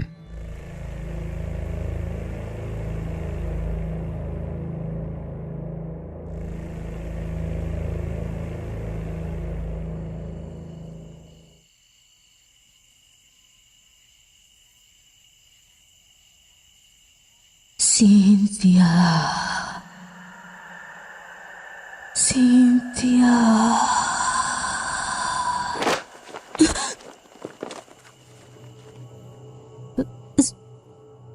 Sinong tumatawag sa akin? Nag-iisa naman ako rito sa kwarto ko. Cynthia. Ate Perla?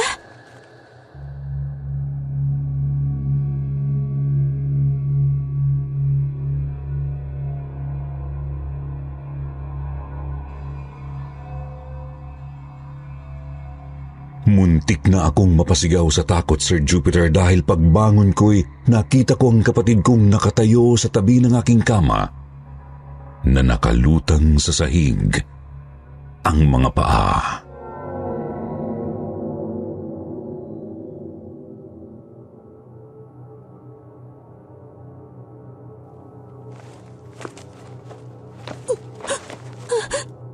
Ate Perla? Tulungan mo ako, Cynthia.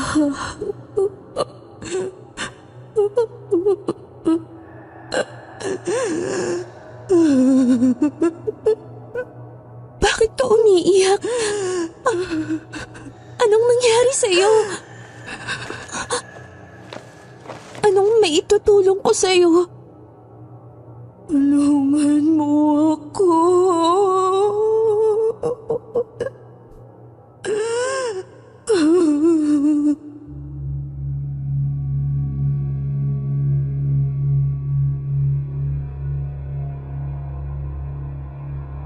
Habang umiiyak, unti-unting naglaho ang kapatid ko, Sir Jupiter. Kinabukasan, nagbalik ako sa resort na nabalitaan kong huling pinuntahan ng ate ko. At kinausap ko uli roon ang may-ari.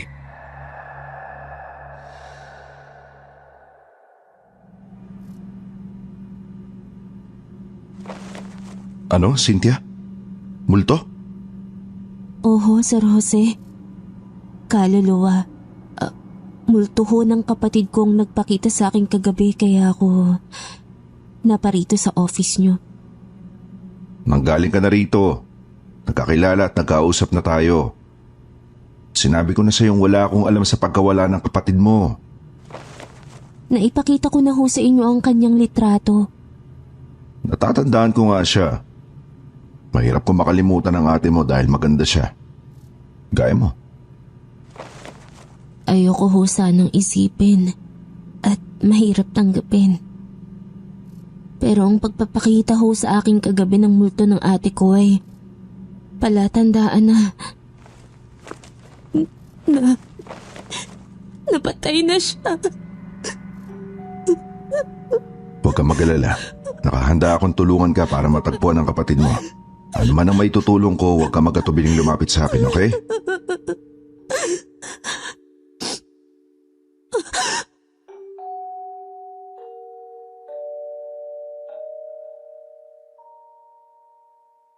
Muntik na akong mapasigaw sa malaking gulat, Sir Jupiter, nang malingunan ko ang isang malaking lalaking kuba na may dalang tray ng merienda para sa amin ng kanyang amo. Nakakatakot ang dispormadong mukha ng tauhang yun sa resort. Nakaluwa ang isa niyang malaking mata at tabingi ang kanyang ilong at bibig na parang taga-ibang planeta.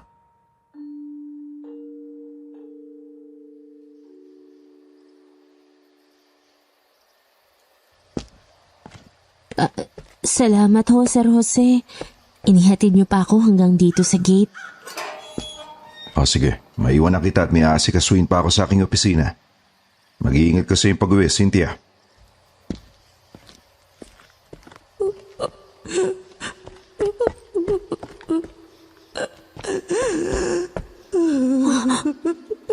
May babaeng umiiyak sa tabi ng swimming pool. Si Ate Perla!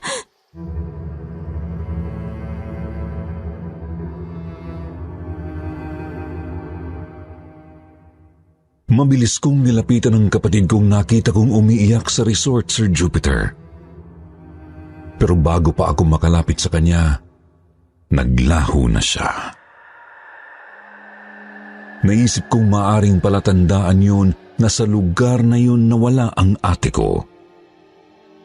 Kaya isang araw, nagbalik ako sa resort.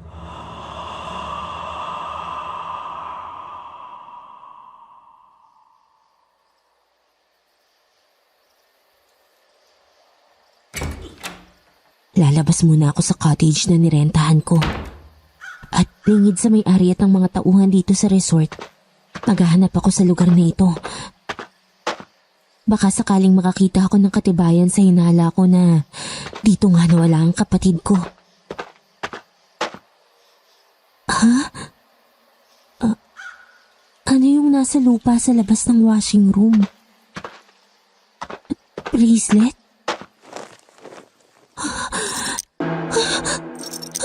Hindi!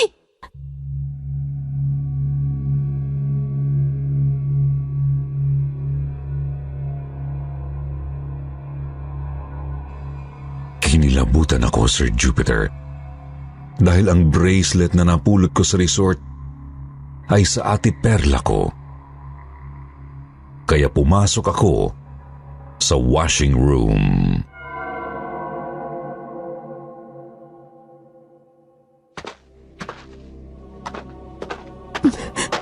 Baka may makita pa ako ritong gamit ng ate ko.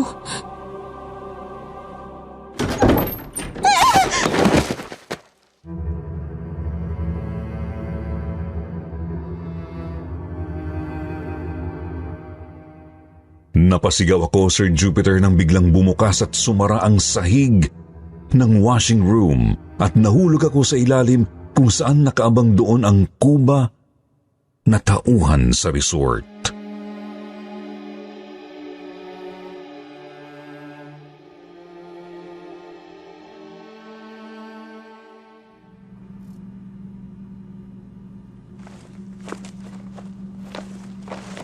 Lebong? Huwag ka matakot, Cynthia. Kutso ng binagsakan mo. Halika. Bitiwan ng braso ko! Huwag kang magpiglas at baka masaktan kita. Saan mo ako dadalhin?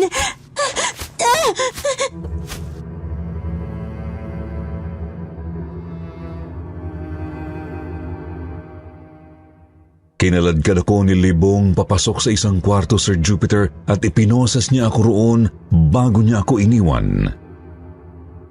Sa malaking takot ko'y nagsisigaw ako.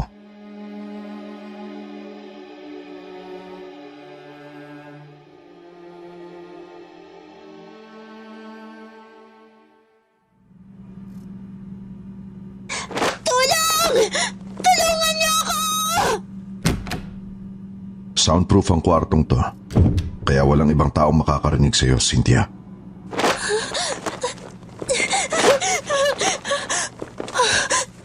Sir Jose! Sir Jose, tulungan niyo ako! Sorry, Cynthia. Pero lahat ng babaeng naging bihag ng kwartong to ay hindi na nakakalabas ng buhay.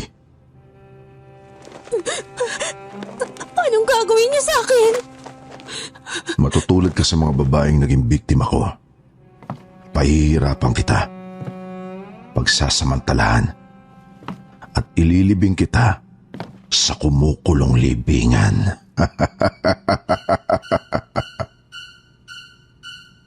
Sinakmal ako ng malaking takot, Sir Jupiter, nang animo baliw na humalakak ang may-ari ng resort. Lalo pa nang ituro niya sa akin ang drum na puno ng asido.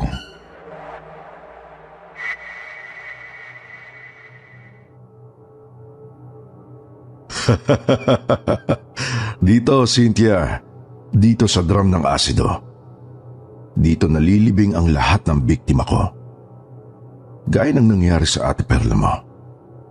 Nang nilubog ko siya rito, kumulo ang asido hanggang sa matunaw ang kanyang bangkay. Baliw kayo, Sir Jose! Hindi ako baliw. Bakit kayo nabibiktima ng mga babae?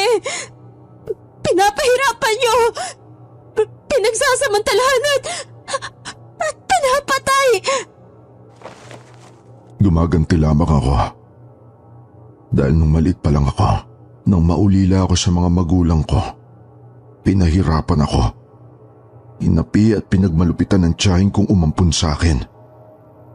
Kaya nagkaroon ako ng galit sa mga babae. Matinding galit na hindi ko nailabas sa tiyahin ko dahil sa pagkamatay niya.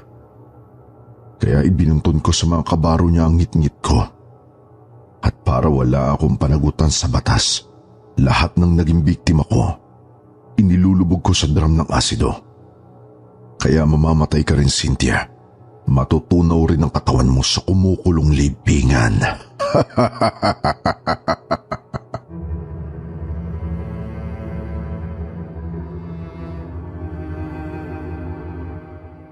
Nag-iiyak ako, nagmakaawa sa may-ari ng resort pero paulit-ulit niya akong hinagupit ng latigo.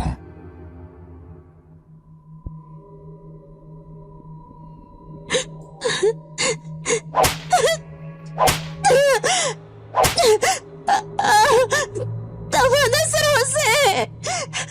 Tama na! Ganyan nga, Cynthia, lumaing ka. Mamilipid ka sa sobrang kirot. Dahil habang nakikita ko nasasaktan ka, lalo ako nasisiyahan.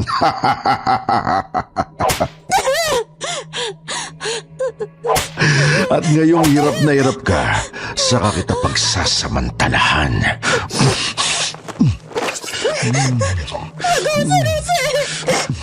Maawa kayo sa akin! Maawa kayo!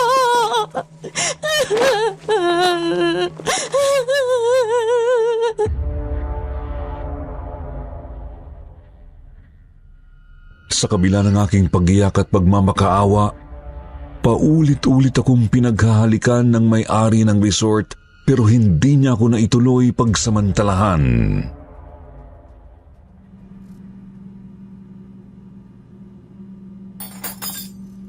Kumain ka, Cynthia. Pasalamat ka, hindi ka nagalaw ng amo ko dahil may buwan ng dalaw ka.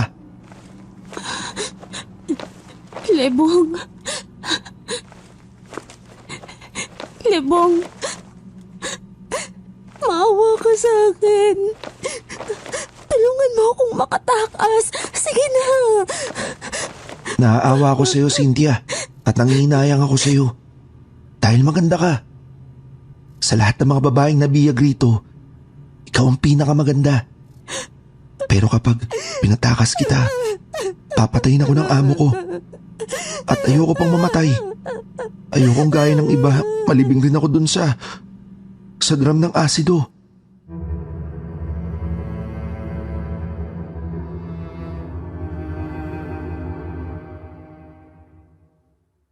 Lalo akong napaiyak sa kawalang pag-asa at nang matapos ang araw ng aking buwan ng dalaw, inumpisahan na akong pagsamantalahan ng may-ari ng resort.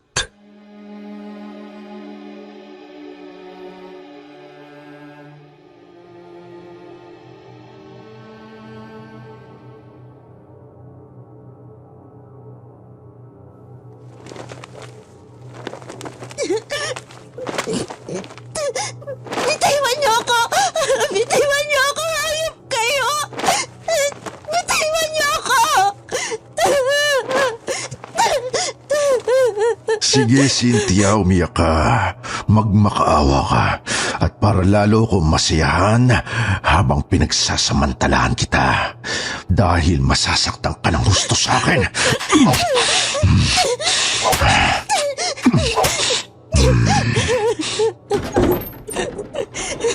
Boss Jose, tama na. Maawa na kayo kay Cynthia. Huwag niyo na po siya saktan. Hangal ka, Lebong. Bakit ka pumasok rito nang hindi kita tinatawag? Boss, pakiusap. Huwag mo nang biktimahin si Cynthia. Huwag mo kong pakialaman. Lumabas ka rito. Lalabas ka o pasasabugin ko ang bungo mo. Huwag niyo ako tutukan ng baril. Bitiwan ang mga kamay ko. Hindi ako papayag na patayin niyo si Cynthia. Hindi mo maaagaw ang baril ko, Lebong. Papatayin kita!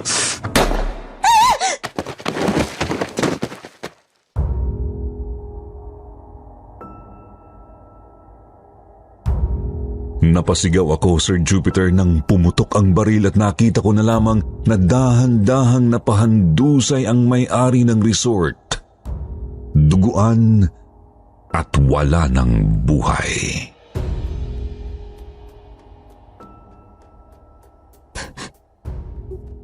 Patay na si Sir Jose. Kasalanan niya, Cynthia. Hindi ko gusto maging kriminal. Pero hindi ko mapabayaan ka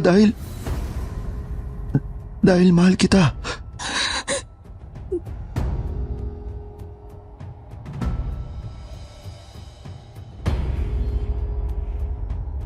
Sir Jupiter, pinakawalan ako ni Libong at sumuko siya sa mga otoridad.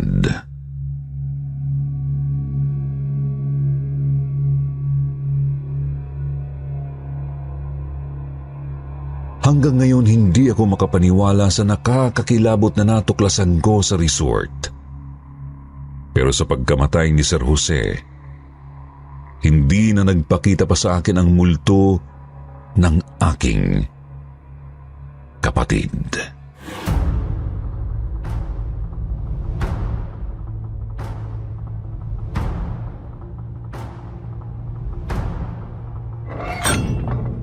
Tiyanak.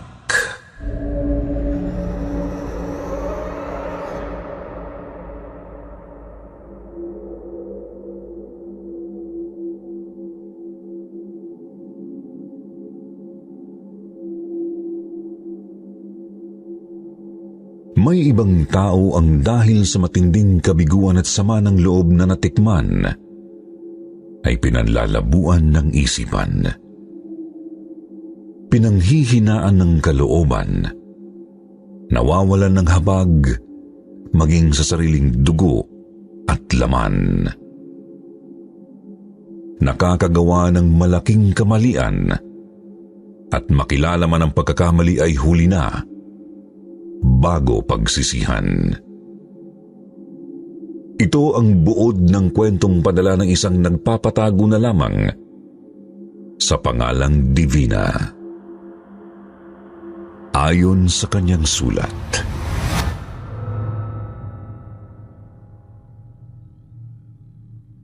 Dear Sir Jupiter, ako si Divina, isang senior citizen.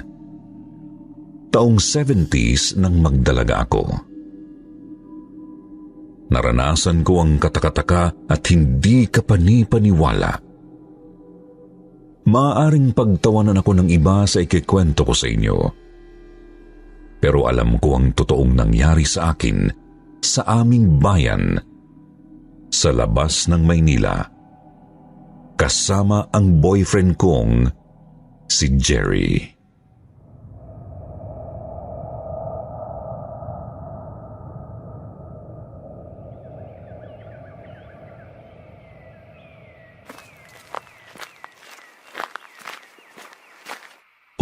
Divina, bakit tumigil ka na sa paglalakad? Nagdaan na tayo sa talahibang ito kanina, Jerry, hindi ba? Bakit parang pabalik-balik tayo sa lugar na ito? Parang naliligaw tayo. Maliligaw ba naman tayo sa sarili nating bayan? Bakit kasi dito mo pa gustong mamasyal tayo? Kasi nga may burol dito na overlooking, kung saan makikita natin ang paglubog ng araw. At kung saan masasarili kita. Halika nga. Teka. Pagbigyan mo na ako dahil wala namang ibang tao dito ha? Jerry. Teka. Baka ano? Baka naliligaw nga tayo rito. Baka pinaglalaruan tayo ng tiyanak.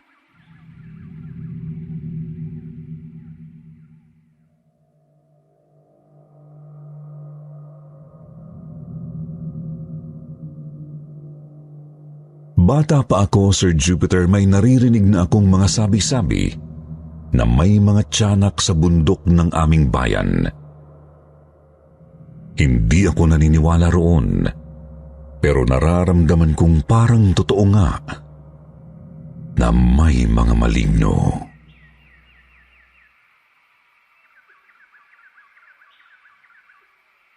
Jerry. Bakit parang hindi ka mapakali rito sa burol, Divina?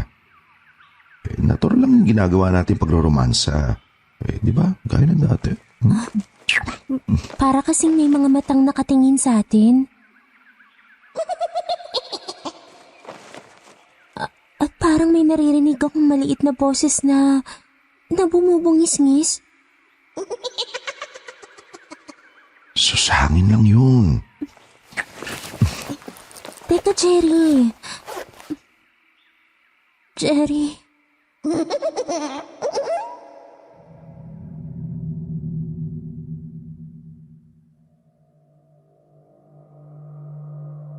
Habang natatangay ako sa kapusukan ni Jerry, patuloy akong nakakarinig ng pagngisi ng maliit na boses sa burol, Sir Jupiter. Pero nang sumunod na mga araw, nakaramdam na ako ng takot.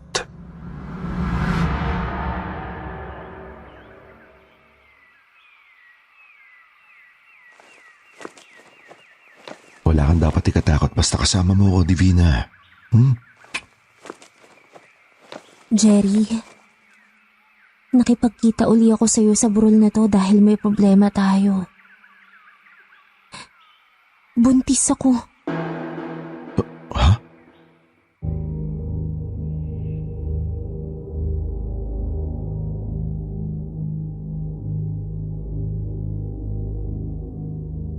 Nakita kong rumihistro rin sa mukha ni Jerry ang pag-aalala, Sir Jupiter. Pareho naming hindi inakalang magmimintis ang paggamit ko ng pills tuwing magde-date kami. At habang pareho kaming problemado ng boyfriend ko, nakarinig ako ulit ng parang pagngisi ng maliit na boses sa burol.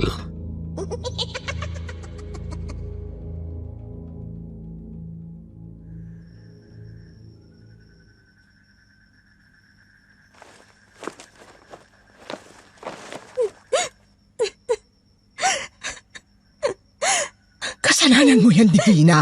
Masyado kang naging sunod-sunuran at nagpaubaya sa boyfriend mo. Hindi ko naman ho akalain, inay. Na matapos akong magbuntis, pababayaan ako ni Jerry. Na maglalaho na lang siya dito sa ating bayan. At hindi ko na malaman kung saan ko siya hahanapin. Kung buhay lang ang ama mo, baka mapatay ka niya. Dahil sa kagagahan mo, naging disgrasyada ka. Divina? Bakit po nalaki ang mga mata niyo, inay?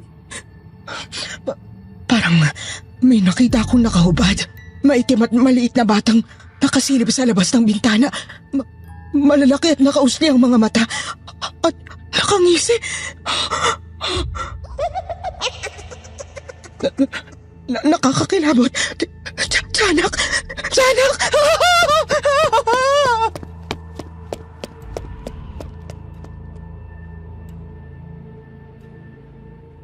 Hindi ko nakita ang kinatakutan ng inay ko kaya napasigaw siya.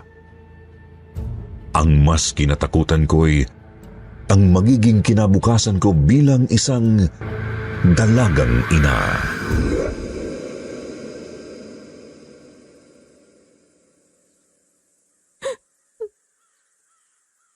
Maisip ko lang ang katakot-takot na mga hirap na daranasin ko sa pagpapalaki at pagtataguyo dito sa sanggol na isinilang ko. Parang mababaliw na ako.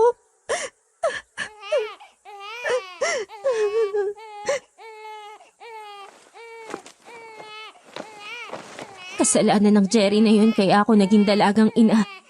Habang buhay ko siyang hindi mapapatawad. At ang batang ito na isinilang ko, siya ang magiging tagapagpaalala sa akin ng walang hiya niyang ama. Kaya dinala ko siya rito sa burol. At kaya iiwan ko siya rito. Dahil sa malaking kasalanan sa akin ng kanyang ama. Bahala na siya sa buhay niya. Divina! Ha? Parang may tumatawag sa akin. Divina!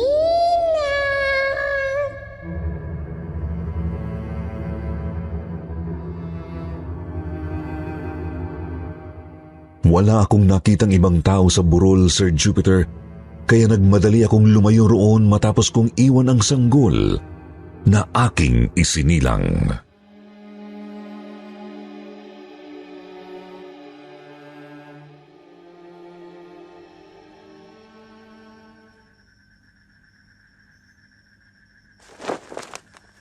Ang mahalaga ho, mawala sa buhay kong tagapagpaalala sa akin ng kanyang ama.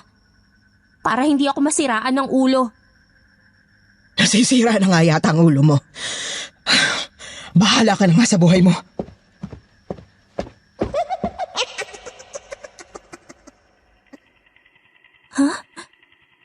May nakasilip sa labas ng bintana. Nakahubad, maitim, at maliit na batang nakausli ang malalaking mga mata. At nakangisi. Tiyanak! Tiyanak! Napasigaw ako sa malaking takot sa nakita kong maligno na nakakakilabot ang anyo, Sir Jupiter. Kasunod ng paglayo ng tiyanak, ay nakilala ko ang nagawa kong pagkakamali. Nakaramdam ako ng malaking pagsisisi sa nagawa kong pag-abandona sa aking anak. Kaya humangos akong nagbalik sa burol.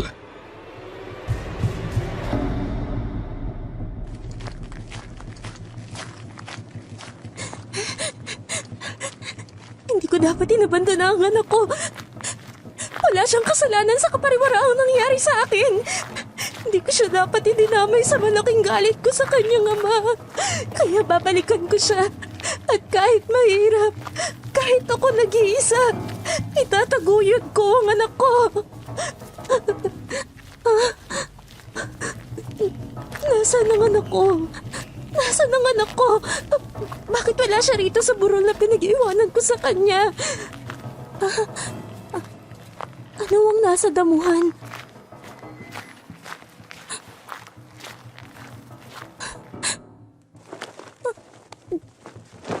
Dugo? May bahid ng dugo dito sa pinag-iwanan ko sa anak ko. Hindi. Kinain ng hayop gubat ang anak ko. Patay na ang anak ko. Hindi! Kawawa naman ang anak ko! Anak ko!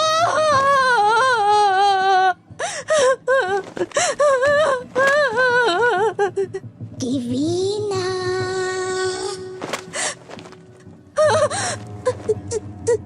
Tiyanak!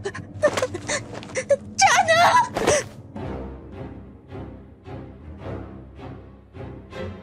Sir Jupiter, dito na ako hindi makapaniwala. Nang lumapit sa akin sa burol ang isang maliit at maitim na maligno na may malalaki at nakausling mga mata, lalo na nang magsalita ito.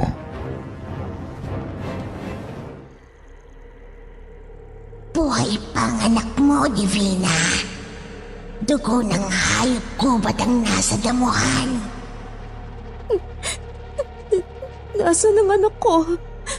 Hindi mo na kailangang malaman. Iniwan mo na siya. Pinapayaan. Nakilala ko na ang pagkakamali ko. Pinagsisisihan ko na. Kaya binalikan ko ang anak ko. Kaya ibalik mo na siya sa akin.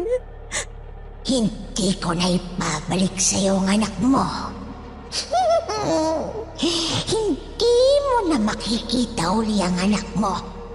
Hindi na kailanman.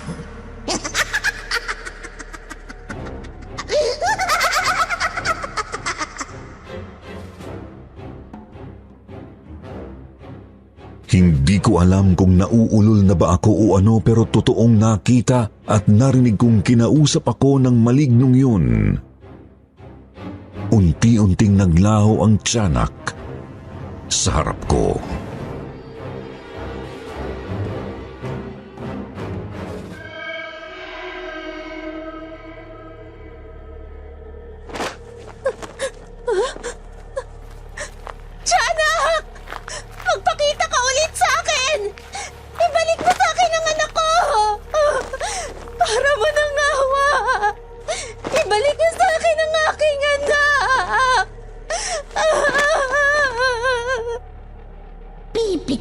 kita ng isang pagkakataon, Divina.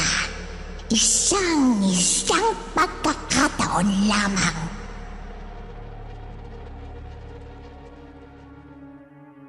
Hindi na nagpakita sa akin ang tiyanak, Sir Jupiter, pero may lumitaw sa burol na 2 sanggol.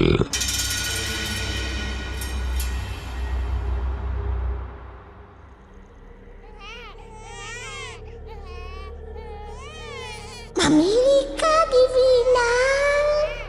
Piliin mo kung sino sa 2 sanggol ang anak mo. Isang pagpili lamang ang gagawin mo. Kapag nagkamali ka, habang buhay mo nang hindi makikita ang iyong anak.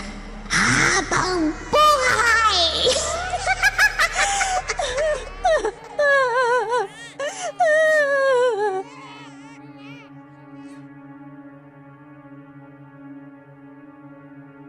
Dahan-dahan, Sir Jupiter, lumapit ako sa 2 sanggol.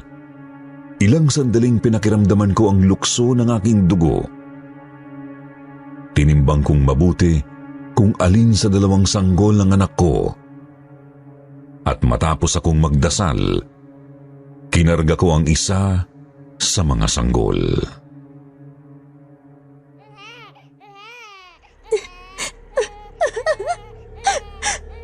Anak ko! Anak ko! Anak ko!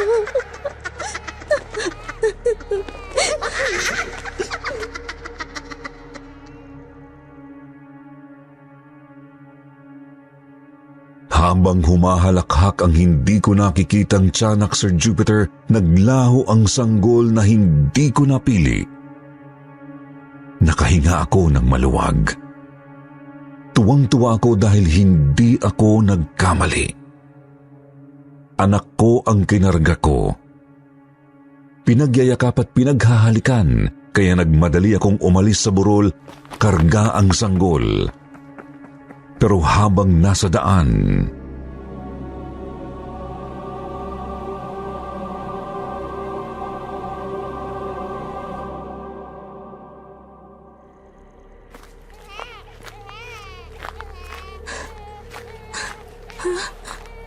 Bakit parang naliligaw ako? Kanina pa ako naglalakad pero pabalik-balik ako rito sa talahiban. Naliligaw ba ako? O inililigaw ako ng tiyanak habang karga ko ang aking anak? Ang anak ko! Nagbabago ang anyo!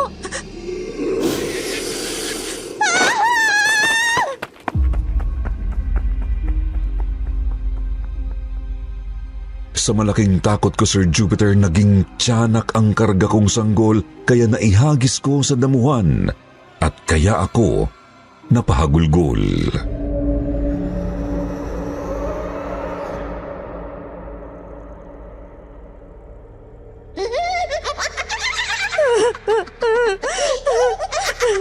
Niloko mo ako, tiyanak! Nilinlang mo ako!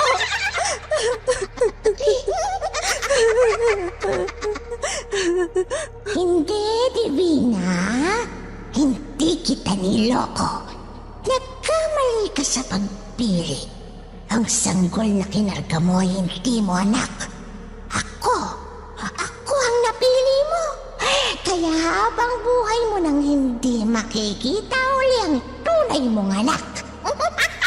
Wag, tiyanak. Maawa ka sa akin. Ikamamatay ko kapag tuluyang nawala sa akin ang anak ko. Ibalik mo siya sa akin. Para mo ng awa.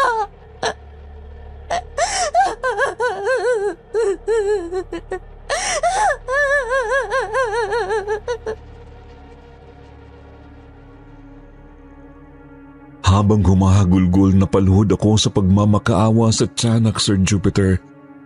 Waring nahabag naman sa akin ang maligno kung kaya't.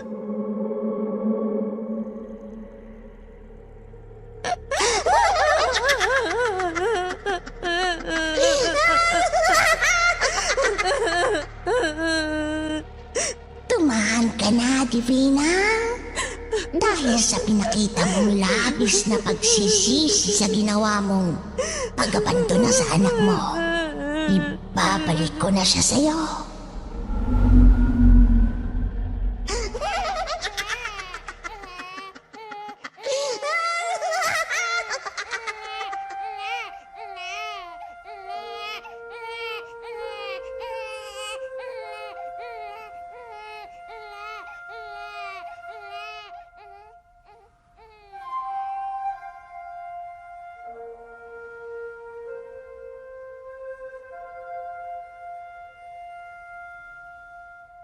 Kasunod ng unti-unting paglalaho ng tiyanak ang paglitaw ng anak ko.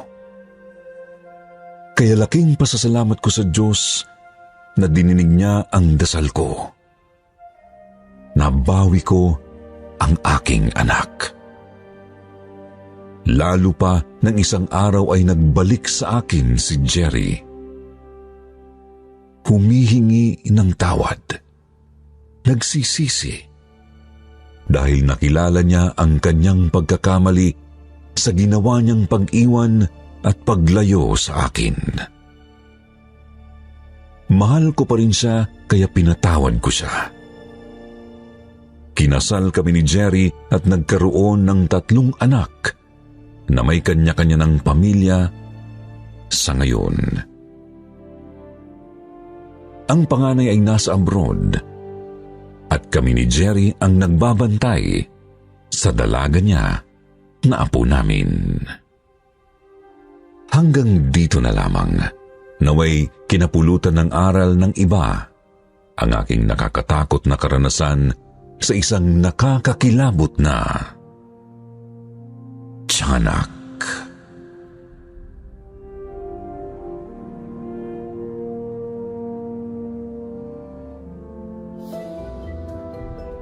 Ngayon, dumako naman tayo sa inyong paboritong shoutout portion. Shoutout kay Daddy Paul, Mamsi Racy at kay Candice. Ganon din kay Dash at kay Dion. Bernadette Arcalas, Angelica Gacosta, Criza Fenis, Judel Tamayo. Shoutout sa RJ Works, Digdogs, Audrey Marie, Marianne Sabuco, Christina Agpara, Filipina Espinola at Rose Ann Serdena. Basahin naman natin ang ilan sa mga gandang comment mula kay Raquel Morin at Rose Ann Serdena. Sabi ni Raquel, ito yung pampagana ko habang nagluluto ako sa kusina. Minsan nga nakakatatlong stories ako kasi masarap magluto habang nakikinig ng mga horror stories niyo. Salamat sa lahat ng staff ng KT. Ang gaganda ng mga kwento niyo. More power. Sabi naman ni Roseanne Serdena, di kumpleto ang paglilinis ko ng bahay hanggat di nakakapakinig sa kwentong takip silim at di rin kumpleto ang gabi pag di nakapakinig ng Sityo Bangungot. More stories pa po. Thank you. From Mandawi City, Cebu. Sa mga hindi po nabanggit, sa susunod na lang po. Huwag niyo pong kalimutan na mag-reply sa ating shoutout box na nasa comment section para ma-shoutout ang pangalan nyo. Muli po mula sa bumubuo ng kwentong takip silim.